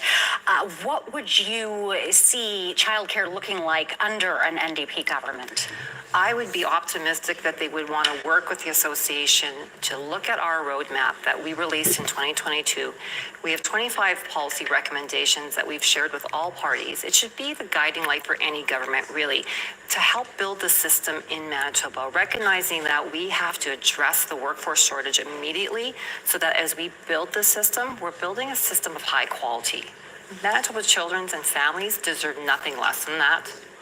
How important is it that the next government consider childcare when making decisions? It's critical. It absolutely is critical. And it goes back to the pandemic. What we saw throughout the pandemic is that, back to what I said earlier, everyone depends on someone who depends on childcare. Childcare is an economic driver. We know that Manitobans need to access work, school, and other services. And without childcare, it affects all of us. All right, Jody Kale, thank you very much for your time today. We'll send it back to Marilee at the desk. Thanks, Renee. We have another elected MLA to tell you about tonight, and it's Diljit Brar. In Burroughs, the agriculture critic has been reelected. This will be his second term, returning to the legislature. This riding tends to lean left. He's leading by 755 votes. Good enough for the CTV decision desk to declare him the winner. 10 of 15 voting locations reporting tonight. You may remember him. He actually introduced a bill to see Manitoba recognize Turban Day. Which was a big hit this year. All right, let's bring in Catherine Down now, who is going to take a deeper dive into one of those Winnipeg races that we have yet to call tonight. Catherine? Yeah, it's getting close. We're going to take a look at that in a moment, but I wanted to show you one really interesting graphic. So this is potential seat changes happening in Winnipeg. I understand about 56% of the votes in our cities have been counted. And look at this, a potential seat change, 13 seat change for a total of 27 for the Manitoba NDP, and that's coming at the expense of the PCs, with losing 11 for potential, or for 4 in Winnipeg, and another 2 from the Liberals. So still early. This is leading and elective. These numbers could still shift. But yes, we mentioned talking about one demographic, or one riding rather, in particular, and the demographics at play there. We're going to be drilling down on Kildonan River East, and Ruben Sione joins me once again to talk about some of the voters in this area and why this potentially could be a close race. You can see 81 votes currently between Rochelle Schott with the NDP and Alana Van Am with the PCs. So, Ruben, Metro Boomers, key demographic here in Kildonan River East. Yeah, I mean, the PCs took it fairly handily last time around, but it's very close, as you pointed out this time. This is the story of the Boomers. We've got the Metro Boomers, who we've talked about earlier on as being flip, right? They can flip. Yeah. They tend to go back and forth. Last time they voted PCs. The suburban nesters, this is a segment that we haven't really talked about, but again, they voted PC last time. Again, these are older voters. Healthcare is top of mind for these segments. The second city suburbs are younger families with moderate incomes in and around this riding. If we look at their issues, as I said, healthcare is a big deal. There's high rates of people saying they're in poor health, high rates of frailty. And also, they believe that the government needs to take action and work on society's problems. So maybe that's what's contributing to this tight race. Yes, maybe the healthcare platform of the NDP resonated. Maybe it was affordability with the PCs. But we just early polling results there. We're going to keep an eye on this one because it's shaping up to be a tight race in Kildonan East. All right, thanks, Catherine. And we're going to take a short break, but your election 2023 coverage continues after this. Stay with us. Okay, so welcome to Canadian politics. Right now, this is a provincial election. And this is Manitoba, if you guys don't know what Manitoba is. It's north of North Dakota. So North Dakota would be like right at the bottom frontier there of us. So what we're doing right now, it's a fight between the NDP and the PC. We just lost the Liberals. He consigned as defeat due to the fact that the votes are over 100,000 votes for the PCs and NDP. The Liberals are now only at 28, almost 2,900 or 29,000 people. Okay, so right now, what we're trying to do is the PCs want to take over, which they've never taken. Well, last year was good, but the NDP with this guy, I don't know. I don't think it's going to work. He's going to fuck everything up if we have this Wab Canoe. He's just a fucking criminal. And he just, what is it? What's that movie with Eddie Murphy? Where he fucks the government, pretending to be a politician, and he gets voted in because of his name. Fuck, I guess I could look it up.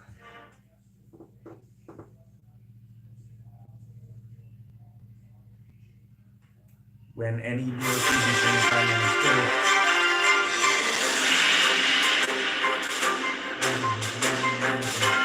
Welcome back to Manitoba's 2023 provincial election coverage. We have more results coming in for you now. Polls closed 2 hours ago, and we can tell you Nello Altamare in Transcona has been reelected. He was the education critic. He suffered a cancer scare after his first win in this seat. He's now in remission and will get a chance to return to the legislature healthy for voters there. He's leading by 740 votes right now, 10 vote locations reporting out of 15. Nello Altamare, according to the CTV Decision Desk, will be returning to the legislature for the NDP party. All right, we're heading back to PC headquarters now. So the movie with Eddie Murphy is called The Distinguished Gentleman. Like, that's pretty much what's fucking going on right now. But it's a woman. that the evening will turn in their favor. I'm standing with Marnie Larkin, the PC Party campaign manager. Marnie, when this evening began, you said that you were feeling optimistic. How are you feeling now? Yeah, nothing's changed for me. I mean, you're seeing these seats flip back and forth, right? It bumps up, it bumps down. There's a number of seats where it's within 100, so it's very tight. So I think it's far too early to say how things are going to end up. We've seen some heavyweights, though, that at least appear to be in trouble. Does that surprise you at all, like Rochelle Squires, for example? Listen, we didn't expect to win every seat. We've been in government for 2 terms. A 3rd term's tough for any government. So we didn't expect to win them all. So it's okay that we're losing a few as long as we don't lose them all. And we have our eyes on a couple that are looking quite nice for us. Such as? I'm not telling you my secrets, John. You have to wait and see. Some people thought when this night began that because of the new computerized vote tabulation machines that this would all be over quickly.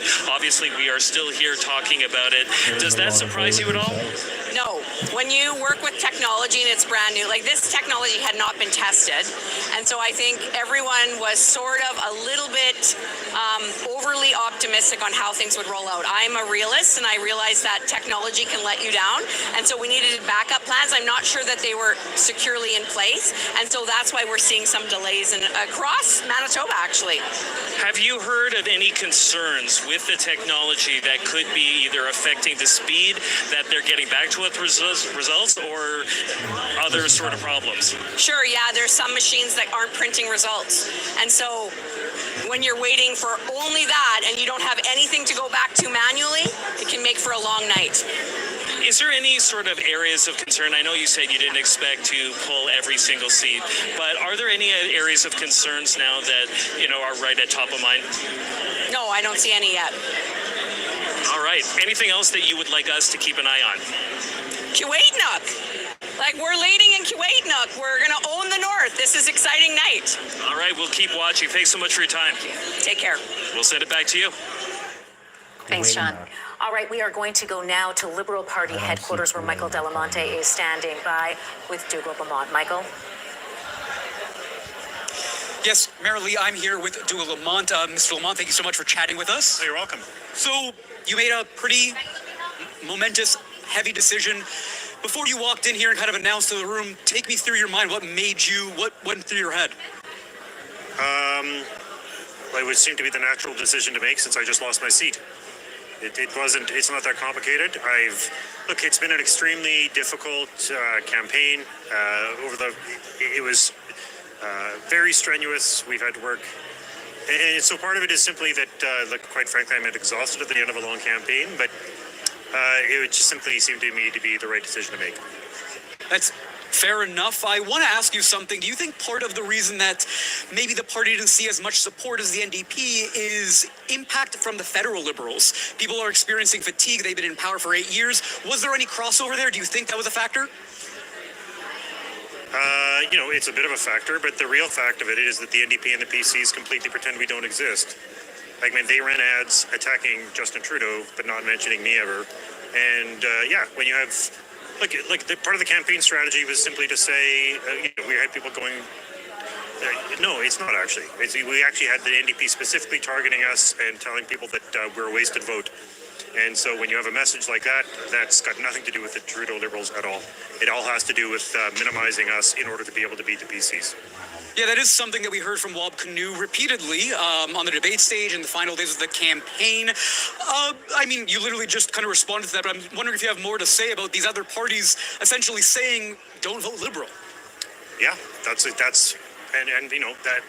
people always talk about the federal Liberals. That's not what it is. It's that the other two parties tell everyone not to vote Liberal provincially because they say it's a wasted vote, and that ends up being reflected.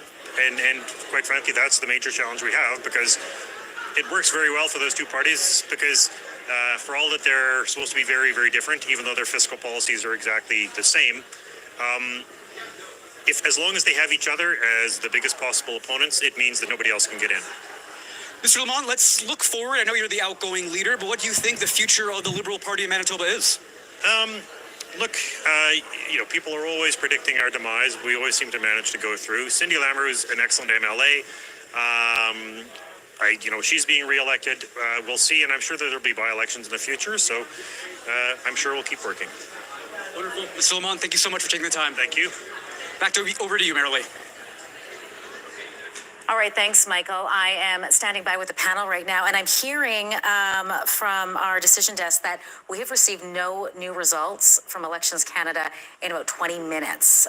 We're not sure why that is. I'm sure the new system is going to be blamed for that, but it could also be maybe those long lines we heard about.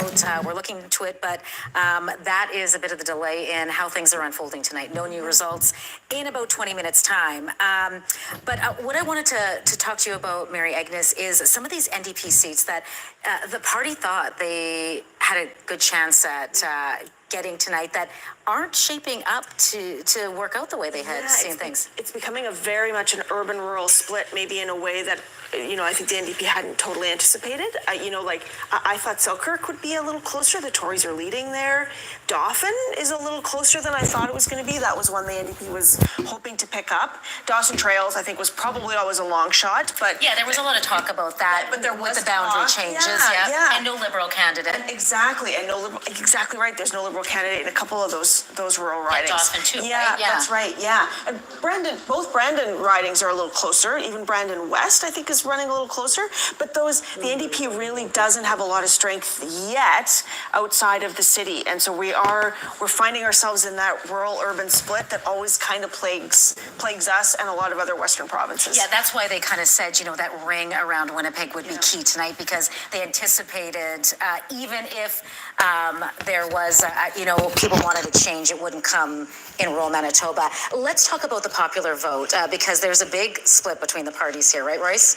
Well, the split in the overall popular vote is actually about 2%, so it's not a huge amount. Yeah, so the Tories have not dropped a huge amount of votes. They're not that far behind the NDP, but what we see in Winnipeg is the NDP winning in every single seat, except for maybe 3 or 4 or 5. And some of those they're winning by maybe 100 votes, 150 votes. So this story tonight, I think, is not a story of Tory collapse. Tories are actually holding on to their votes. What it is it's a story of the electoral system and the NDP having an extraordinarily efficient vote in this election. Interesting.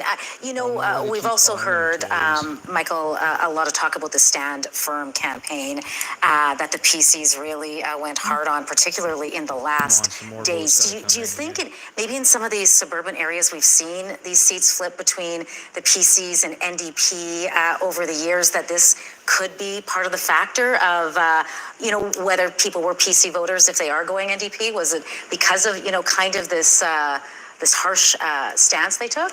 Well, I actually think that there are a number of numerous actually PC voters out there that was a boundary that was crossed for them, where they weren't going to be able to vote for the PCs any longer.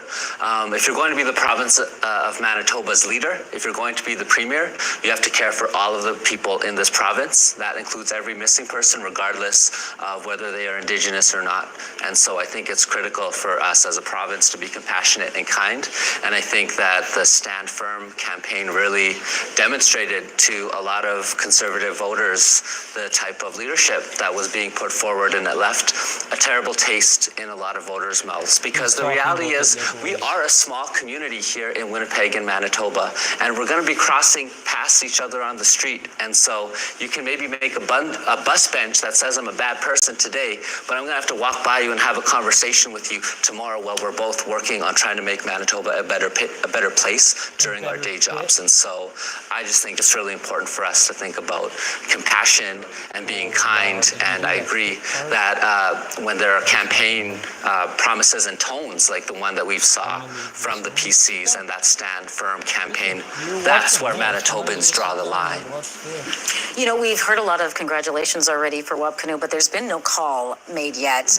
Despite, where they're leading, there's still a lot of seats to be had here. Manitoba does tend to vote in majority governments, though, right? When is the last time we had a minority? Long before. I tried to look. I couldn't find it. But we don't do that very often. No. And the system is designed to produce majority governments, and with the Liberals receding in seats, Right. it makes it even more likely we'll get a majority government. So, yeah, that's what you would expect in an election like this one. All right. Thank you for your thoughts. We'll hopefully have some more ridings we can talk about in a short time. Renee, I'm going to send it back to you now. All right, thanks, Marilee. We're going to take you to NDP headquarters where CTV's Jeff Keel is standing by with Mark Wasilou, who's been elected in Fort Garry. Jeff.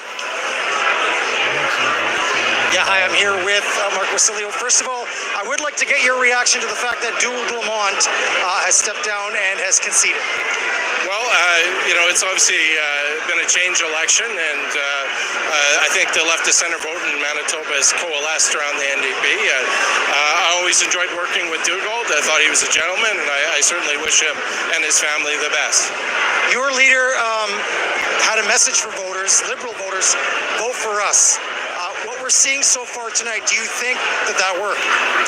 Well, I think when you look at the Manitoba Liberal difference between the two parties, and I think people felt comfortable putting their trust in the Manitoba NDP.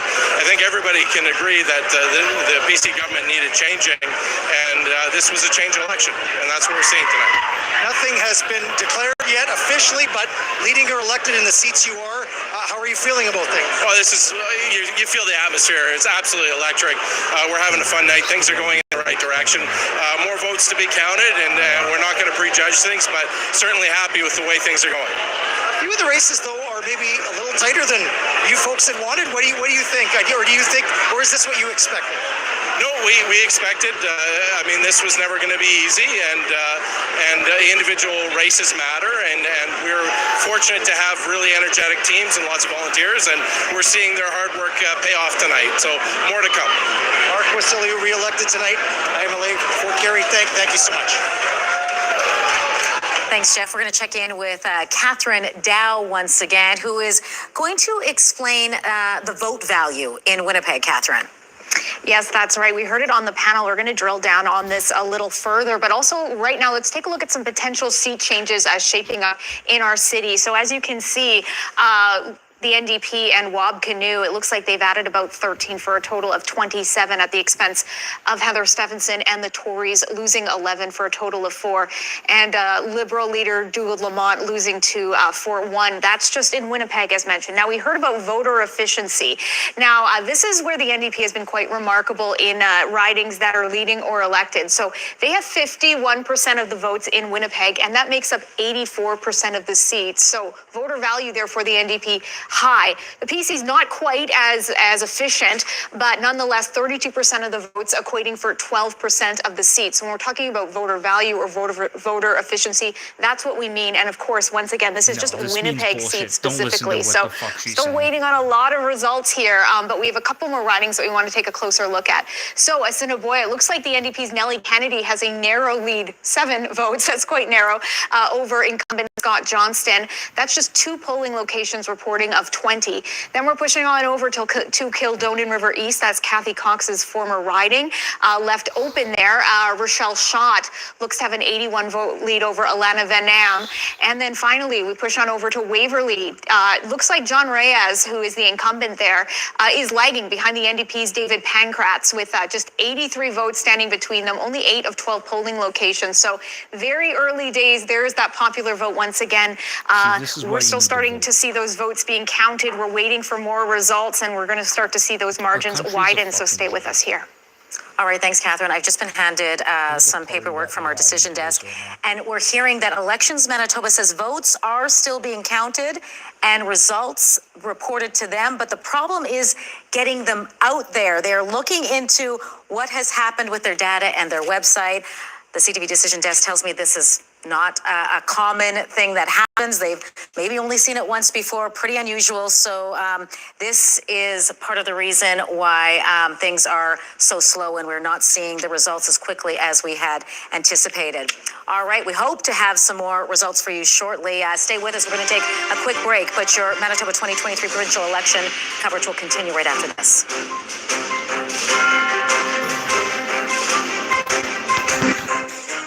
Okay, so this is a bunch of bullshit. They're gonna try that Trump shit all over again. I don't know what to say right now at this moment in time. But Yeah, we're not getting the votes in very fast right now.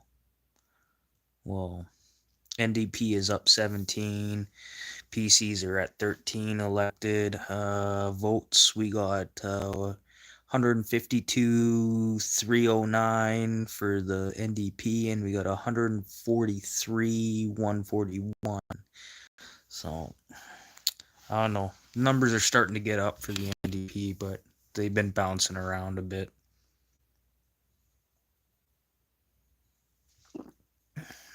I don't know what's gonna happen.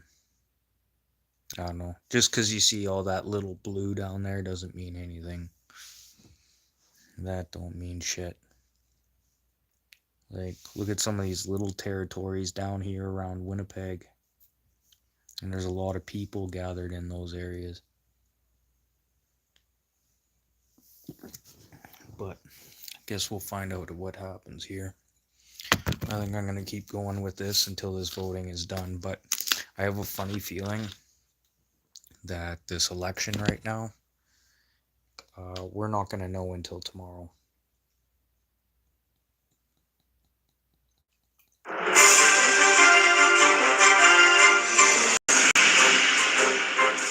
Welcome back to Manitoba's 2023 provincial election coverage, and I am hearing that we finally have some new results to show you tonight.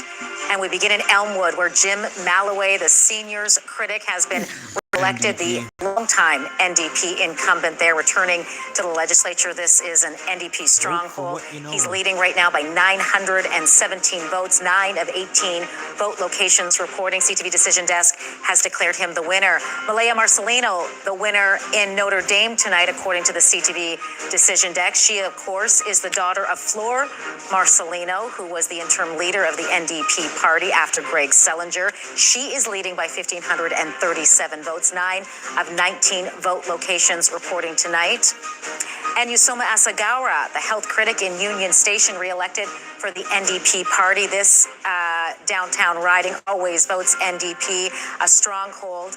She became the first non-binary MLA in 2019 when she was elected, and she will be returning to the legislature for her second term. She's leading by 2,144 votes right now. I am going to bring in Renee Rogers right now, who is standing by with a guest. Renee, you have the Chamber of Commerce, the Winnipeg Chamber of Commerce, standing by. That's right. I'm here with Lauren Remillard, the president and CEO. And Lauren, we've been standing here watching the results come in. Regardless of who takes power tonight, what does the next government need to prioritize to help Winnipeg businesses thrive? What we saw in this campaign was really, there was a focus on the economy, but the two main parties were coming at it from different sides of the same coin. Conservatives definitely more on the fiscal policy side, the NDP a little bit more on the social policy, social investments. So there's a common understanding that the economy enables all the promises that each of the parties were making. The next government really needs to take the various pieces that they've announced during the campaign and put that into a really robust long-term economic development plan that takes into consideration workforce development, that takes into consideration a net zero strategy, an environmental plan, so many elements, access to capital. We really need to start mapping out where we want to go in 10, 20 years and start putting those pieces together. We've seen pieces during the campaign, but really now we need to work with the new government as a business community, say, let us help advise as to how we put those pieces together. Now, I want to ask you about something that affected all of us, not just businesses, but businesses especially, and that would have been the lockdown. Both the NDP and the PC have told us that they're not going to bring in any more lockdowns, is what I'm trying to say. Now, how much of a win for that is that for businesses? Well, it gives them some confidence right now. So many of them are still dealing with the ramifications, the impacts of the pandemic and the economic slowdown that is continuing to be felt, inflation, debt management, all those things. So the idea that we wouldn't necessarily be going into that sort of lockdown should we have a spike in COVID cases is a little bit of reassurance, but I don't think that was a ballot box question for business or for Manitobans at this point. All right, we'll have to leave it there. Lauren Remillard, thank you very much for this. We'll send it back to you barely at the desk. Thanks, Renee. We're going to go live to Liberal Party headquarters right now, where Cindy Lamoureux is addressing the crowd. Liberal headquarters. Is that where we're going to go live? Oh, Robert Falcon Ouellette is addressing the crowd. Let's listen in. Making sure that it's never that forgotten part. And he kept it alive for decades and decades, making sure that, we obviously have options. And this is why we're still here today, still breathing, still alive, still fighting, still working hard. So Dr. John Gerard.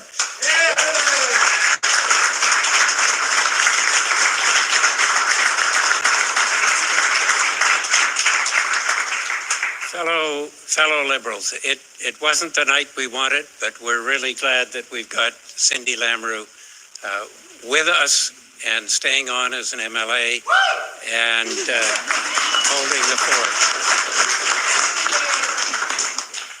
I must say a congratulatory note to Wabkanu and in River Heights with Mike Morose. And we must rejoice for Cindy. In Mike Morose, I faced a tough opponent. He was knocking on doors for 2 years, and he had the advantage of being with the NDP at a time when there was an NDP wave. And I want to thank my wife, Naomi, who's been with me.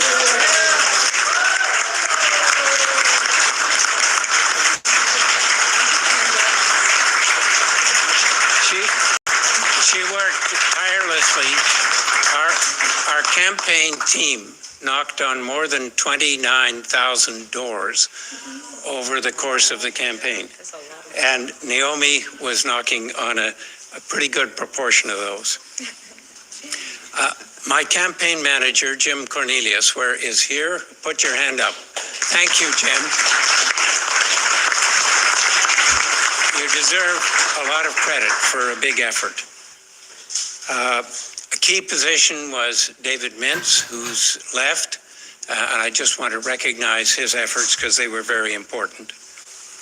And there were many, many dedicated volunteers, including Marianne Wellham, who I think is probably still here, our constituency president, Pat Lachance, my official agent, Margaret Ellis, who's an incredible phoner, Kevin Stewart, and many others. Thank you. All right. We've been watching John Gerard there, and I believe we have another elected candidate for you, and that is a big one. Abi Khan, re-elected for the PCs in Fort White. Abi Khan won a by-election after Brian Pallister stepped down. He narrowly defeated another blue bomber, Willard Reeves. You can see he has defeated him again by 1,248 votes, with almost all voting locations reporting at this time. And we are going to send things over to CTV's Catherine Dow, who is looking at the seats now that the NDP could potentially take away from the PC government. Yes, Renee, these are the three closest ridings right now in our province in terms of the races. The NDP has a lead in all of them, but it's very marginal. So let's take a closer look here at our power board. So let's begin in Waverley. It's looking like our power board is taking its time, and there it goes. Looks like incumbent John Reyes is currently lagging behind just by 51 votes. The NDP's David Pancratz, and again, only 9 of 12 polling locations reporting. But John Reyes obviously looking to have a stronger lead than this, or he's not having a lead at all at this moment. Over to Lagimodiere, where the NDP's Tyler Blaschko, an educator, is also leading by 40 votes over the PC incumbent Andrew Smith. 14 of 23 polling locations reporting. And then over to Brandon East, we looked at this, or Brandon West, excuse me. We looked at this a little bit earlier. So there was no incumbent in this riding, and it looks like the former police chief, Wayne Balcaine, is behind by just 12 votes from the NDP's Quinton Robinson. So again, these are the three tightest races, but it's still early. While the NDP is enjoying a lead, they're all very marginal. So leading and elected around our province, let's take a look once again. Wabkanu and the NDP at 33 seats currently, and behind Heather Stephenson, the PC's 23, and Dougald Lamont at 1, the Greens still at 0. So these numbers should start to change a little bit as we start to get more results starting to roll in. But yes, those three ridings, still early days there, and we'll be keeping tabs on them, and we'll tell you how those races are shaping up. Thanks, Catherine. You know that leading an elected board has not changed in a very long time. 33 for the NDP, 23 for the PCs, 1 for the Liberals. It just shows you how tight a lot of these races still are tonight. What is your reaction? Catherine just broke down those 3 races. I know you mentioned Lajimodier at the top of the hour. I guess no surprise for you there. No, I think we always expected Lajimodier and Waverly to be close. Brandon West, I don't know if that was on anybody's radar to be that close. We're more watching Brandon East, right? Yeah, and Brandon East, I think we generally thought it would probably go NDP, but I think the Tory candidate is the police chief, who is reasonably popular, I understood. So I think, I think that one's a bit of a surprise, Brandon West. Yeah, what about you, Royce? When you see 50 votes, they're so tight. Yeah, in Lajimodier and Waverly in the last election, the Tory candidates won these by 25% margin. They were not close. In order for these to be competitive seats, it has to be a NDP night, and tonight is an NDP night. And so what we're going to see is a lot of seats being won by relatively small margins, but the NDP is going to have a big contingent of urban MLAs, and the Tories aren't going to have that many at all. It's going to be a largely rural caucus with a few Winnipeg MLAs, and that's going to pose a real challenge for the PC party, I think, moving forward. Michael, I know one riding Catherine didn't mention that you've been watching very closely tonight is McPhillips. What are you seeing happening there? 42 vote difference right now between the front runner and the second person, whatever that, second runner, front runner, second runner. Yeah. Sure. But a 42 vote difference is what we're seeing in McPhillips right now. And as I mentioned before, last time it was an 88 vote difference between the second place and first place. So it seems even closer now. And so I'm very curious to see what happens, because that was one of the ridings where the former PC MLA who won last time was not running. And so there was no incumbent. Yeah, they're running a kind of a superstar. You could say the Sheila Restall. She was named, one of Ace Burpee's most fascinating people of 2019. Really well known for her work in the nonprofit community. She's won a number of awards. A Veterans Affairs Minister gave her award, but maybe not the showing the PCs had hoped she would see tonight. She definitely has a following. And that's a little bit more of a rural, it's a funny rural-urban-y split, ex-urban maybe. And so I think that riding I think is, probably a little closer than maybe the NDP were expecting. All right. We're going to continue to keep a very close eye on the ridings right now. I can tell you in McPhillips, the PC candidate is winning by a slim majority, as Michael said. I know he'll keep us up to date if we don't see it. Right now, I'm going to send it back to you, Renee, at the desk. Oh, actually, we're going to take a quick break. I'm sorry. A quick break. We will be back shortly with more provincial election coverage. Stay with us.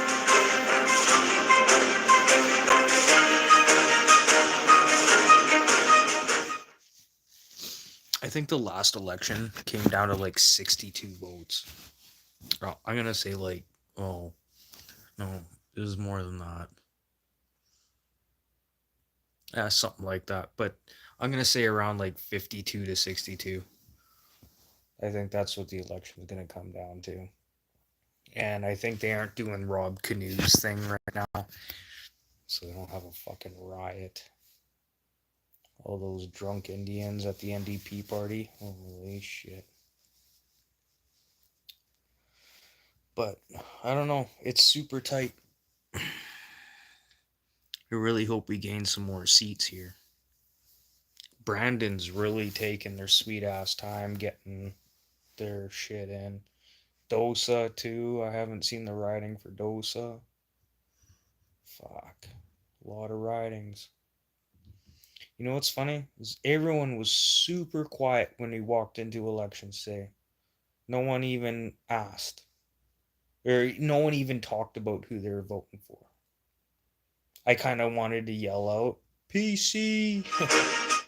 But, yeah, that's rude, and don't tell people what to do. Vote the way you feel that needs to be do it, and then vet who you're voting for. That's the thing. The guy I vetted for was good, but we need to get rid of some of the fact.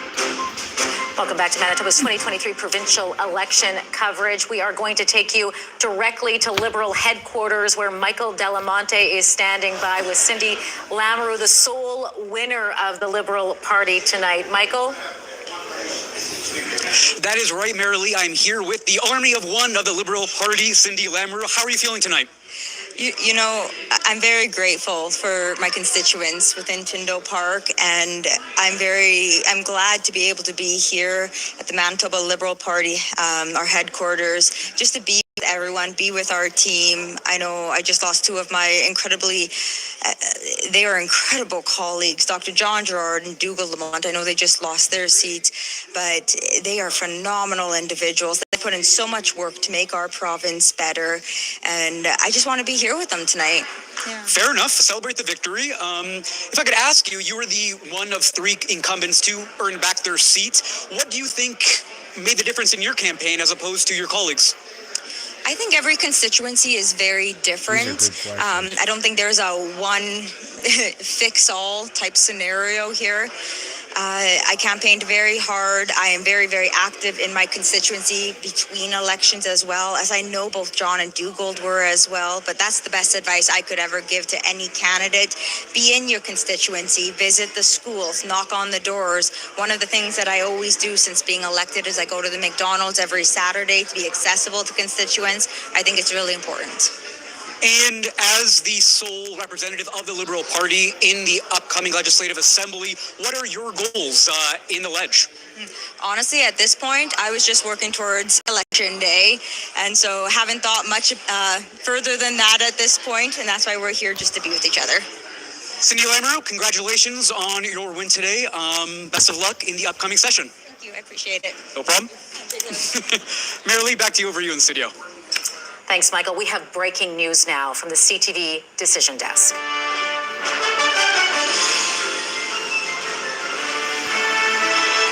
CTV News is making the call, declaring an NDP win. It took us a long time for this to happen. You are taking a live shot look right now at NDP headquarters. That news will come trickling in with the delay. They should be getting that news right now. The CTV Decision Desk declaring the NDP will form the next government. We don't know at this point if it'll be a majority government, a minority government. That's still to be determined tonight. The polls had indicated that the NDP were going to take this, and we're looking at leading and elected. These are potential seats in Manitoba. PC's losing 11 potentially, the NDP gaining 13, the Liberals losing 2. The Green Party still has yet to add a seat. We're hoping to check in with CTV's Jeff Keel at NDP headquarters. There he is. Jeff, what is the reaction from the New Democrats to this news? Yeah, obviously there is a celebration going on here. They are feeling really good following the declaration. And I can tell you a lot of the candidates who have won tonight, some of the new MLA-elects, they are here tonight. They are hugging. And the celebration is on. The party is on here. The next question that we need to answer is, what will the government be? We've declared a minority. Will it be a majority? And when will we see NDP leader Wab Kinew tonight? Are the PCs and the NDP talking about when we could see Heather Stefanson speak today? So that's what we're waiting for next. When will we see those leaders, as we've already seen at Dougal Lamont? But yes, it is party time here at NDP headquarters as they feel that they will be forming the next government. All right, thanks, Jeff. And we'll take you to CTV's John Hendricks, who's standing by at PC headquarters. John, the polls indicated this, but I'm sure it is still just stunning news. Yeah, I can tell you that it's very, very quiet here. When the CTV election desk made the call, it was a quiet room. You're not really hearing a lot of chatter. It's just very, very quiet. Now, I spoke with several people around here, and I think that there was maybe maybe a sense that perhaps something like this could happen. But everyone at the beginning of the evening seemed very optimistic. I just spoke with one candidate, and he was telling me that he was simply focused on his race, not looking at the larger race. So I still think, though, that a lot of the people here are still waiting to see what the final result will be, hoping, obviously, that this will still be able to pull in more seats for themselves, perhaps bringing themselves into a minority government situation. All right. Back to NDP. Thanks, Wait, you John. guys I do your am once history. again joined by our panel to get reaction. NDP win. Thoughts? Yeah, I don't think that's a huge surprise. I think the polls were trending that way. The momentum was trending that way. I think now we start thinking about the next steps. Cabinet, what Heather Stefanson's decision making might be tonight. A few of those kind of next steps, in addition to watching those final ridings come in. That's an interesting point to make. 23 years Heather Stephenson has been at the legislature. What do you expect we could see and hear from her tonight as a result of this NDP win? Well, we were having some discussion about this on the panel. Some of us think that she might resign as leader but stay in the seat. Some of us think she might resign as the MLA and allow a future leader to contest a by-election in Tuxedo. That would be nice. We're not really sure what's going to happen, but we'll hear from her very soon, I think. What's your reaction to the NDP win, Michael? As an Indigenous man who had to watch Wab Kinew be disrespected constantly for being an Indigenous man throughout this entire campaign, seeing an Indigenous man as the Premier of Manitoba brings me such joy. And I just want to congratulate Wab Kinew for overcoming this difficult campaign and some of that hateful and racist rhetoric that was present in this campaign. And I hope that this is a message to people in Manitoba and other Indigenous young people that are watching in Manitoba that it is possible for us to achieve things even in these systems that sometimes Indigenous people feel like we're not made for us, but we can bend these systems so that we can be compassionate and effective and actually care for people. All right, thank you. I'm getting word now that Heather Stephenson is arriving at PC headquarters. You see her on stage there, hugging her family. We are going to listen in and hear what she has to say.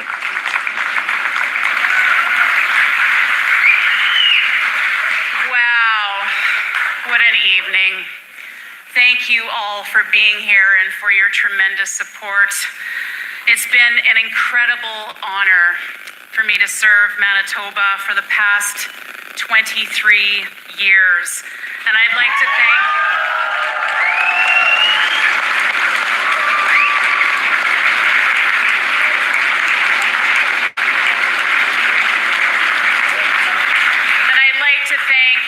each and every one of you who have given me the immense privilege. I have been a candidate for 7 elections, and I respect the will of the voters, and today the voters have spoken.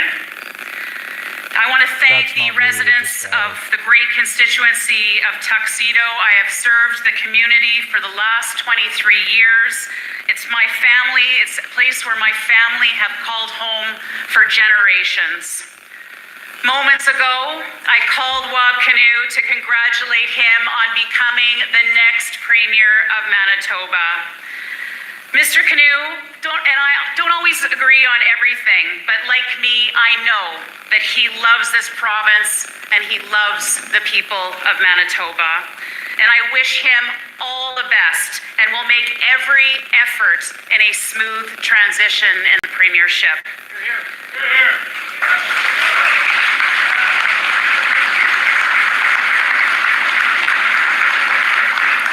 This election was a very important one, and the historic nature of Mr. Kinew's victory must be acknowledged here this evening. Wab, I hope that your win tonight inspires a future generation of Indigenous youth to get involved in our democratic process, not just here in Manitoba, but right across the country. Wab, congratulations for that.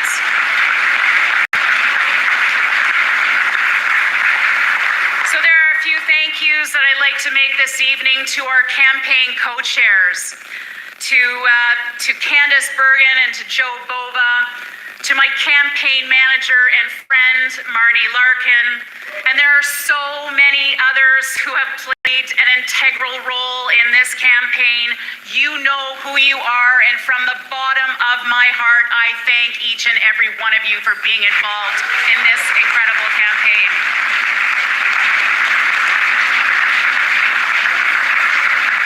To our team of candidates, to our volunteers and members, thank you for putting your trust in me and for stepping up to serve your community. I also want to recognize those who are not with us this evening and who have represented their communities very diligently over the course of the last number of years, those MLAs who were not re-elected tonight. My heart goes out to you, and I thank each and every one of you for representing your communities with dignity. Thank you so much for your service to Manitoba.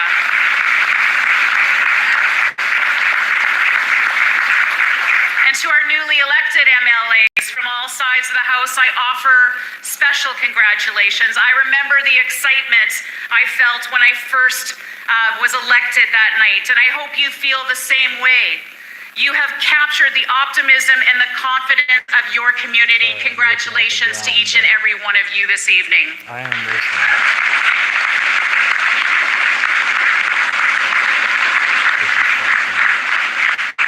We all know, those of us who have put our name on the ballot in the past, that we can't do this on our own. We can't do this without the support of our family. To Jason, to Victoria, to Tommy, who are here with me tonight, thank you for always standing with me. Thank you for being there with me. We know that there has been some great times in the past 23 years, and there's been some challenging times, no doubt. But every step of the way you have been with me, and I could not have done it without you. Thank you so much.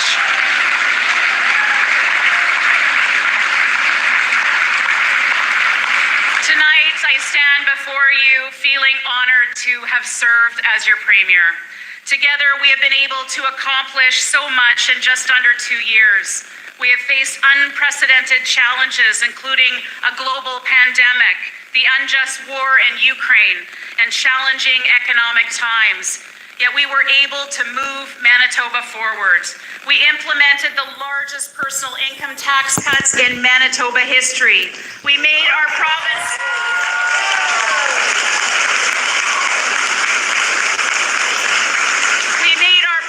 more competitive. We made significant advancements in economic reconciliation with Indigenous communities. We brought the budget back to balance while making historic investments in healthcare and education and in social services.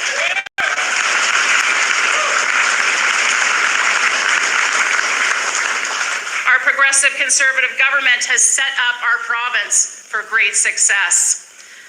Now, I have served in opposition in the past, so I understand the fundamental role that opposition plays in our democracy.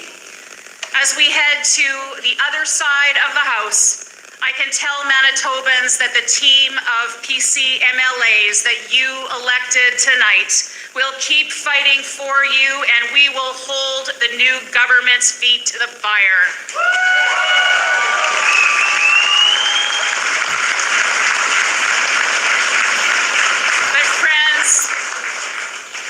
It is with a heavy heart tonight that I am announcing that I will be stepping down as the leader of the Progressive Conservative Party of Manitoba.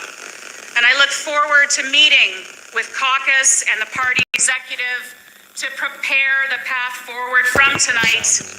And I look forward to working with the party to ensure a smooth process is in place to replace me as your leader.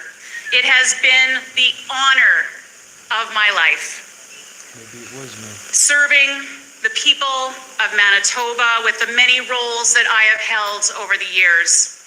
And I thank all Manitobans from the bottom of my heart for giving me the privilege to serve as the first women premier in this beautiful province of ours. Thank you so much tonight. Have a great night, everyone. 7 elections, 23 years as an MLA. She was 35 years old the first time she was elected in the riding of Tuxedo. She replaced former Premier Gary Filmon then, and now Heather Stephenson, the first female Premier of Manitoba, Manitoba's 24th Premier, stepping down as leader of her party. You heard her say there she's honored to have served as Premier, touting some of the changes that have come under the PC government, including the largest personal income tax cuts in Manitoba history. She also says the PC MLAs elected tonight will hold the new government's feet to the fire. We're going to take a quick break. When we come back, more results and analysis for election 2023 here in Manitoba.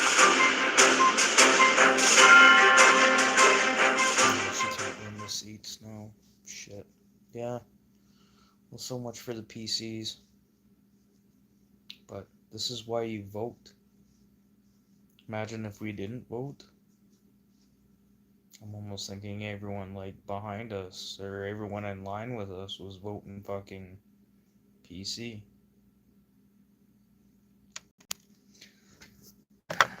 Out where we live, it's a different place. We deal with crime on a different rate. Yes, there's white people who do crime, but the majority of the crime comes from the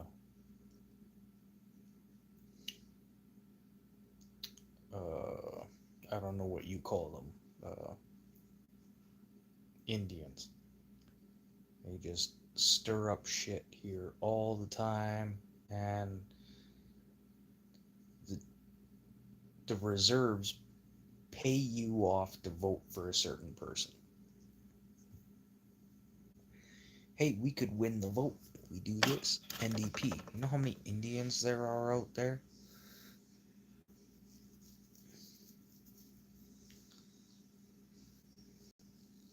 I don't know. Let's see what happens in the morning. After this thing with Wob. Let's see what happens. Maybe this will be like a... Welcome back to Manitoba's 2023 provincial election coverage. We have declared the NDP will form the next government here in Manitoba. This decision desk declares Dougal Lamont upset for St. Boniface. He was the former, we heard him earlier, stepping down from that role. And here's the vote breakdown in St. Boniface. P candidate taking a huge lead over Dougal Lamont. Over in Midland, the PC party has held on to the seat. Lauren Stone is the new MLA that will take over this seat. She led by a big majority, 1,435 votes. We've got about half of the vote locations reporting right now. CTV Decision Desk has declared this seat will stay in the hands of the PCs. All right, and we are going to take you to the NDP headquarters now, where Jeff Keel is standing by with St. John's MLA Nahani Fontaine. Jeff. That's right, we're here at NDP headquarters. I'm with Nahani Fontaine. First of all, before we get to your party tonight, I would like your reaction to the fact that Heather Stephenson says she's stepping down. I mean, in most regards, I would suggest that it was expected that she would step down.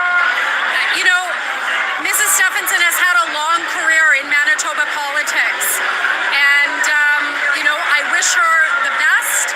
I think our party would wish her the best on this new journey after politics, but I suspect that most Manitobans would have thought that she would step down tonight. Okay, how are you feeling? The declaration that your party will form a government tonight. It's quite surreal. It's a celebration in this room.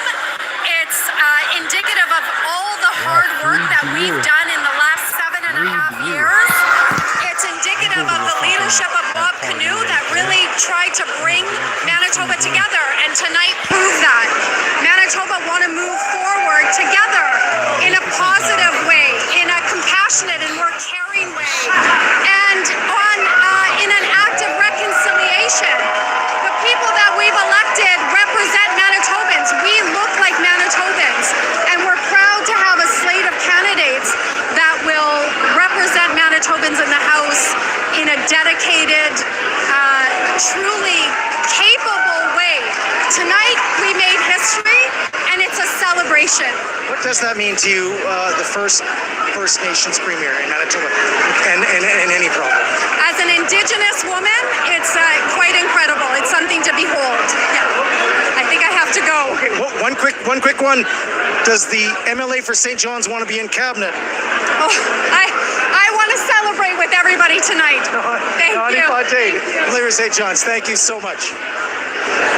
All right, thanks, Jeff. We are still waiting for Wab Kinu's arrival at headquarters. We will bring that to you live as it happens. But first, we're going to check in with John Hendricks at PC headquarters. He's standing by once again with the campaign manager. John?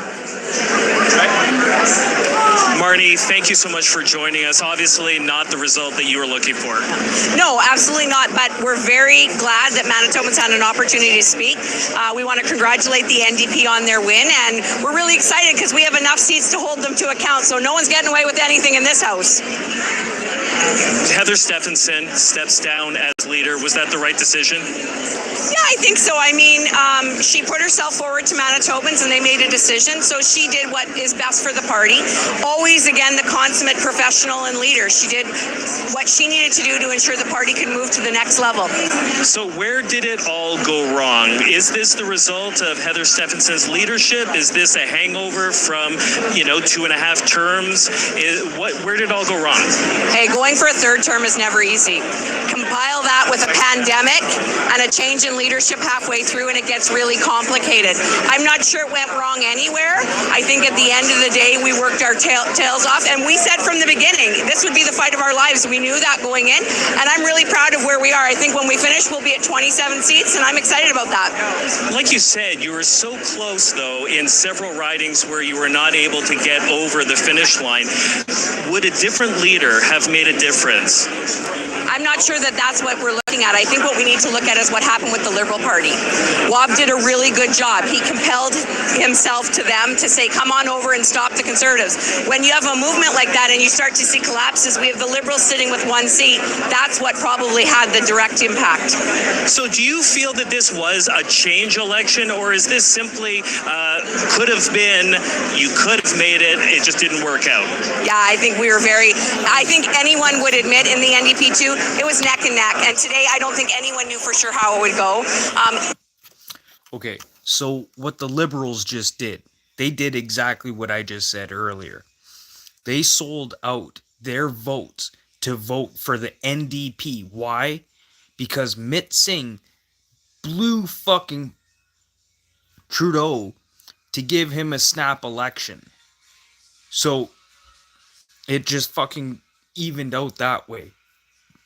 So Liberals got the vote because the NDP sold out their votes.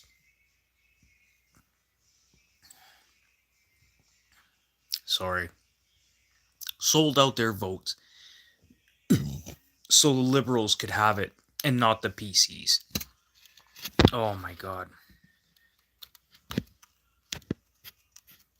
This means Wab Kinu and his party will reach that 29 seats needed for a majority. We're taking a live look right now at NDP headquarters. You see Union Station, MLA Yusoma Asagara addressing the crowd right now. We are awaiting the arrival of Wab Kinu, who will be Manitoba's 25th premier, the first First Nations premier.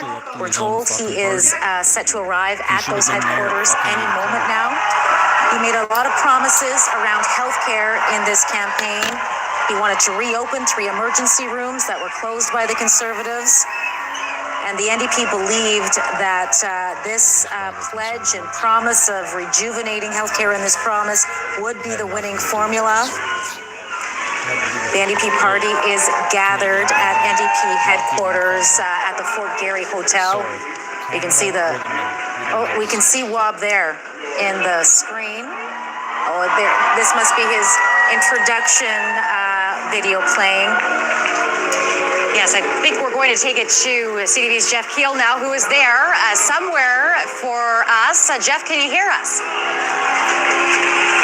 Yes, I can hear you, but it's hard to see, and I'm just trying to get a vantage point here so I can see the leader as he comes in. And he looks like he's about to enter the room here at the Fort Garry Hotel. He's at the front door. There's a big crowd here. It is just a jam-packed room here, wall to wall of NDP supporters. And there's Rob Canoe, new Premier-elect Manitoba, walking in, shaking hands and greeting people. All the supporters here, and they've been here for hours. And you can just hear them cheering Rob Canoe as he walks into the room. And now he's working the crowd here, getting them very excited. I don't think they need to get any louder. It's really loud in here.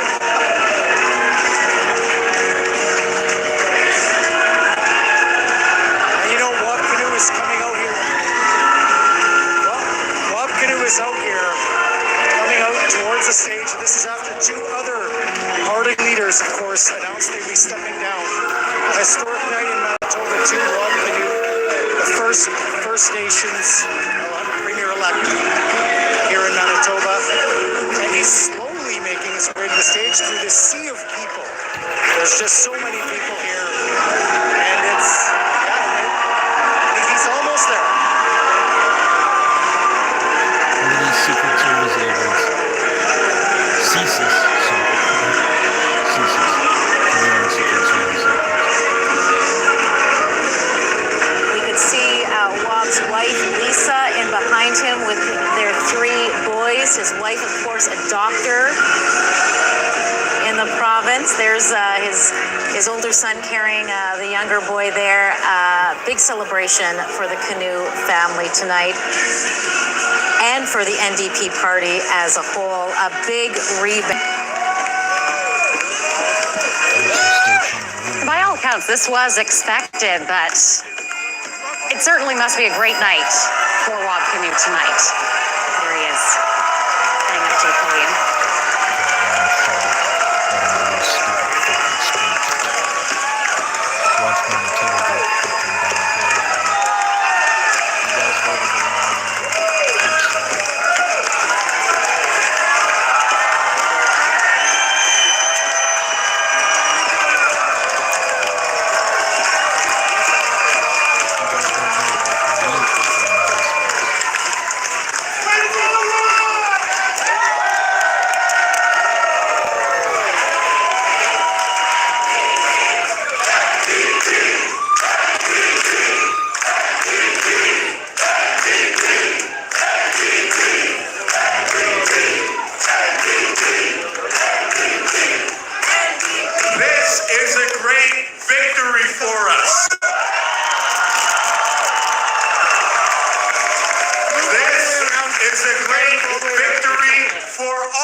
In Manitoba.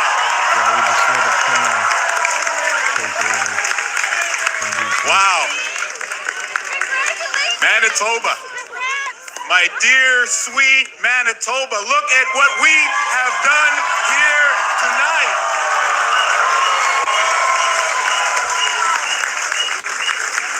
You know, a lot of people in the big cities, they look down on us here in Manitoba. Flyover country, they said. Winnipeg, man, it's cold out, they said. But look what little old Manitoba did tonight.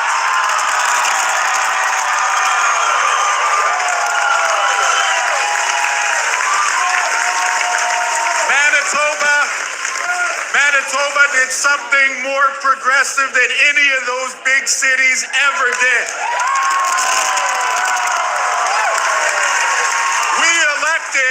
A strong team of New Democrats to fix healthcare and make your life more affordable.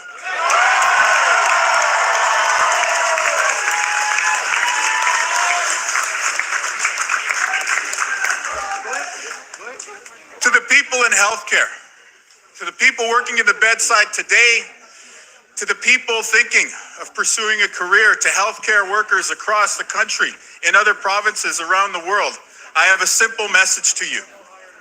We need you. exciting things with healthcare here in Manitoba. We're going to build new emergency rooms. We're going to build a new cancer care headquarters. More clinician researchers to bring the best quality care to you, the people of Manitoba. And so, for all the people out there who work in healthcare, we need you. The nurses, the doctors, the healthcare professionals, the healthcare aides, we need you to work with us to build something special here in the healthcare system in Manitoba.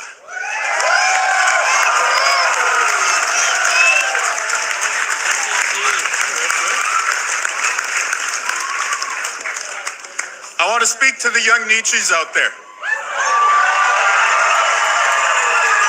I want to speak to young people from all backgrounds. Really, I want to speak to people of all ages, but I want to speak to young Nietzsches in particular.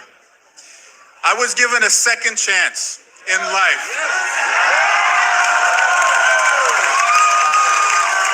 And I would like to think that I've made good on that opportunity. And you can do the same. Here's how.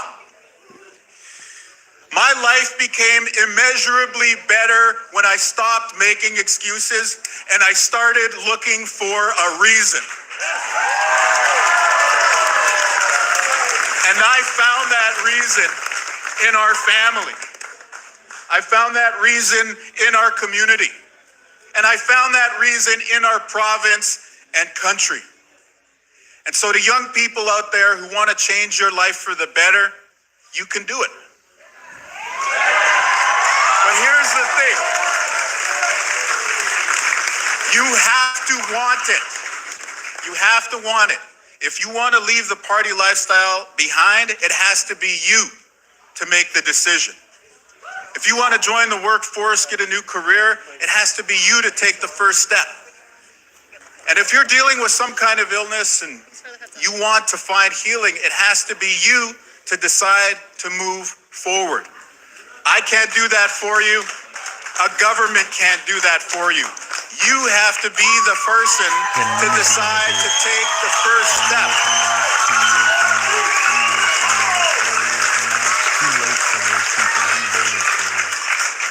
But here is what our government can do. Looking at the team right now, government. Sounds pretty good, huh?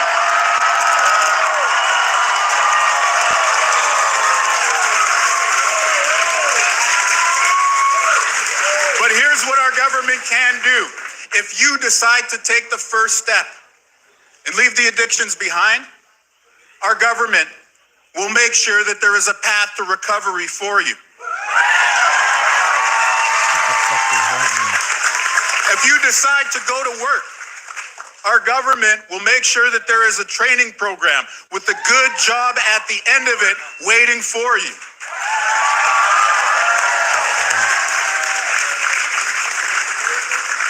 And if you decide to get out of bed one more day to fight the cancer, then our government is going to make sure that you have the best quality cancer care of anywhere in the world right here in Manitoba.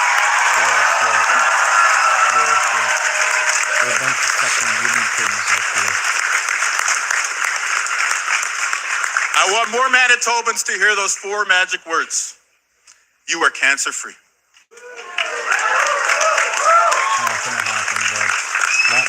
And so to young people who are looking for a positive path, I want to share the words that my father always told us. Ando buachigek. Seek your vision. Seek your vision. Dreams come true.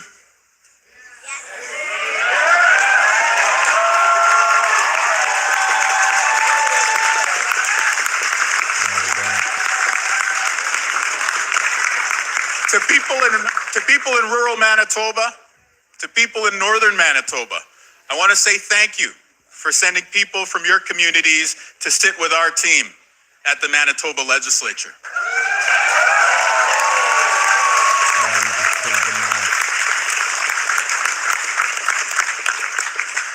And to people in rural Manitoba who haven't voted for us yet, I would ask you to keep an open mind.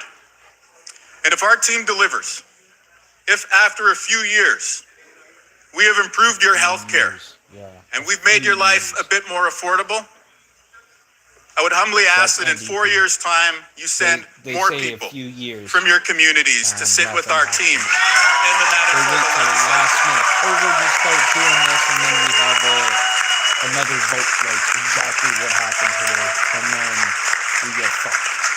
We were supposed to have To the business community, like 10, I look 15 forward to years sitting ago. down with you, and you know that one of my fundamental political beliefs is that the economic horse pulls the social cart.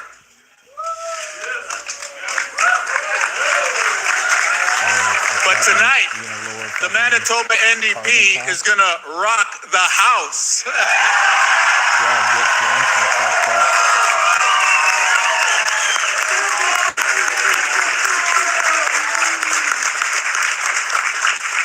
I want to thank the outgoing Premier, Heather Stephenson. I want to thank you for your service to our province. Whoa, yeah, shut the fuck up. I want to thank you for your service to our province and country. You were the first woman Premier of Manitoba, and I look forward to working with you on an orderly transition as we stand up Manitoba's next government. A Manitoba NDP government.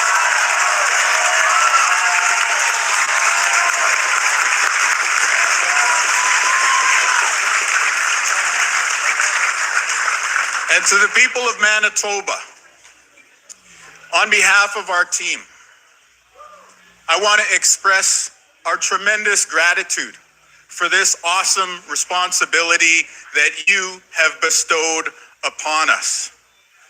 I want to say thank you, because at the start of this campaign, our team made a decision. We chose to believe in you. We chose to believe that given the choice, you, the people of Manitoba, would embrace a positive campaign focused on the future, focused on fixing healthcare and making the economy more affordable, and that you would reject the divisive message sent by our opponents.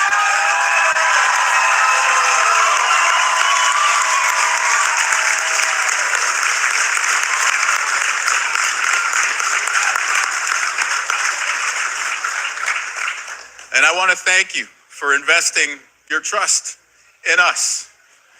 But really, I want to thank you for showing the rest of Canada and the world what we have known all along. The people of Manitoba are good people.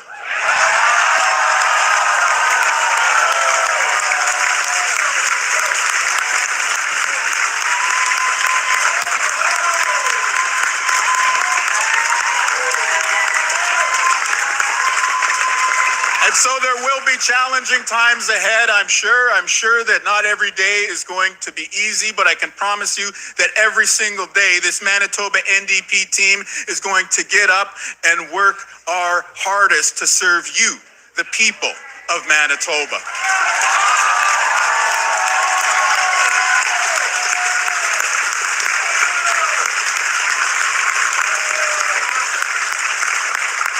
And I know that the road ahead will not be easy. But there is one thing that the results of tonight's vote show crystal clear. And it is, we can do amazing things when we stand together as one province.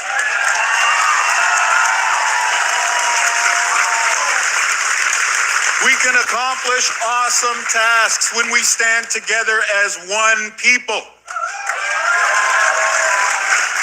And there is no challenge that we cannot meet when we unite as one Manitoba.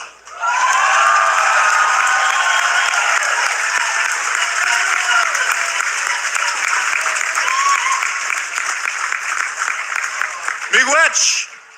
Merci. Thank you very much.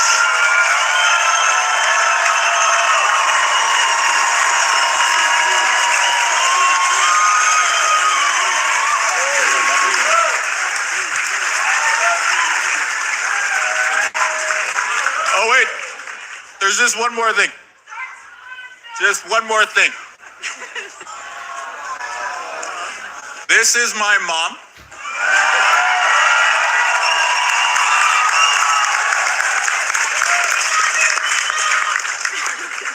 Today is her birthday.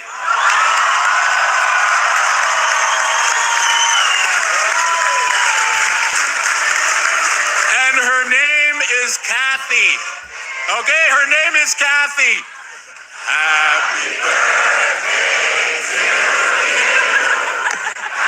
Happy birthday to you. Happy birthday, dear Kathy.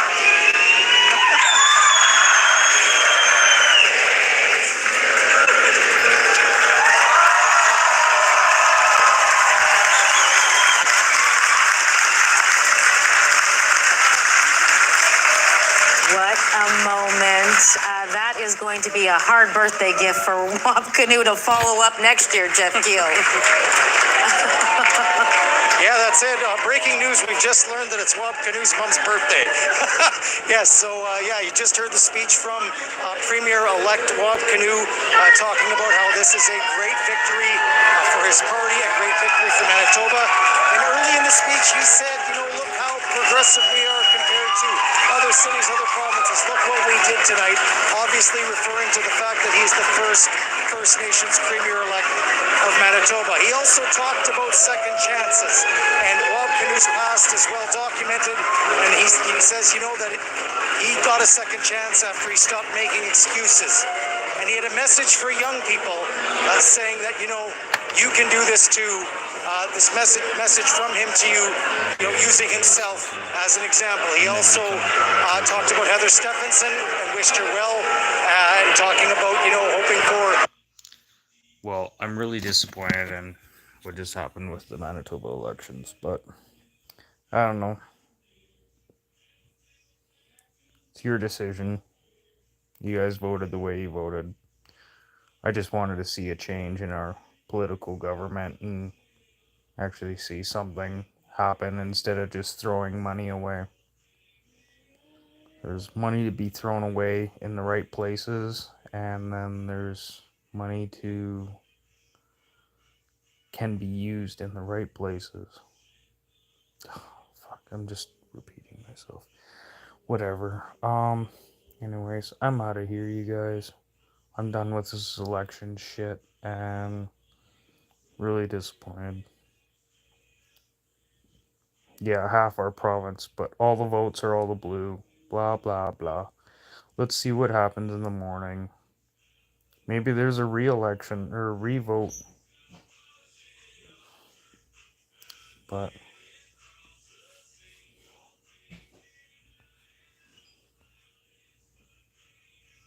no. Yeah, and I can't do that. But anyways. Sorry. I'm out of here. Really disappointed with Manitoba. Everyone, wake up. Something needs to change. We haven't had this in a while.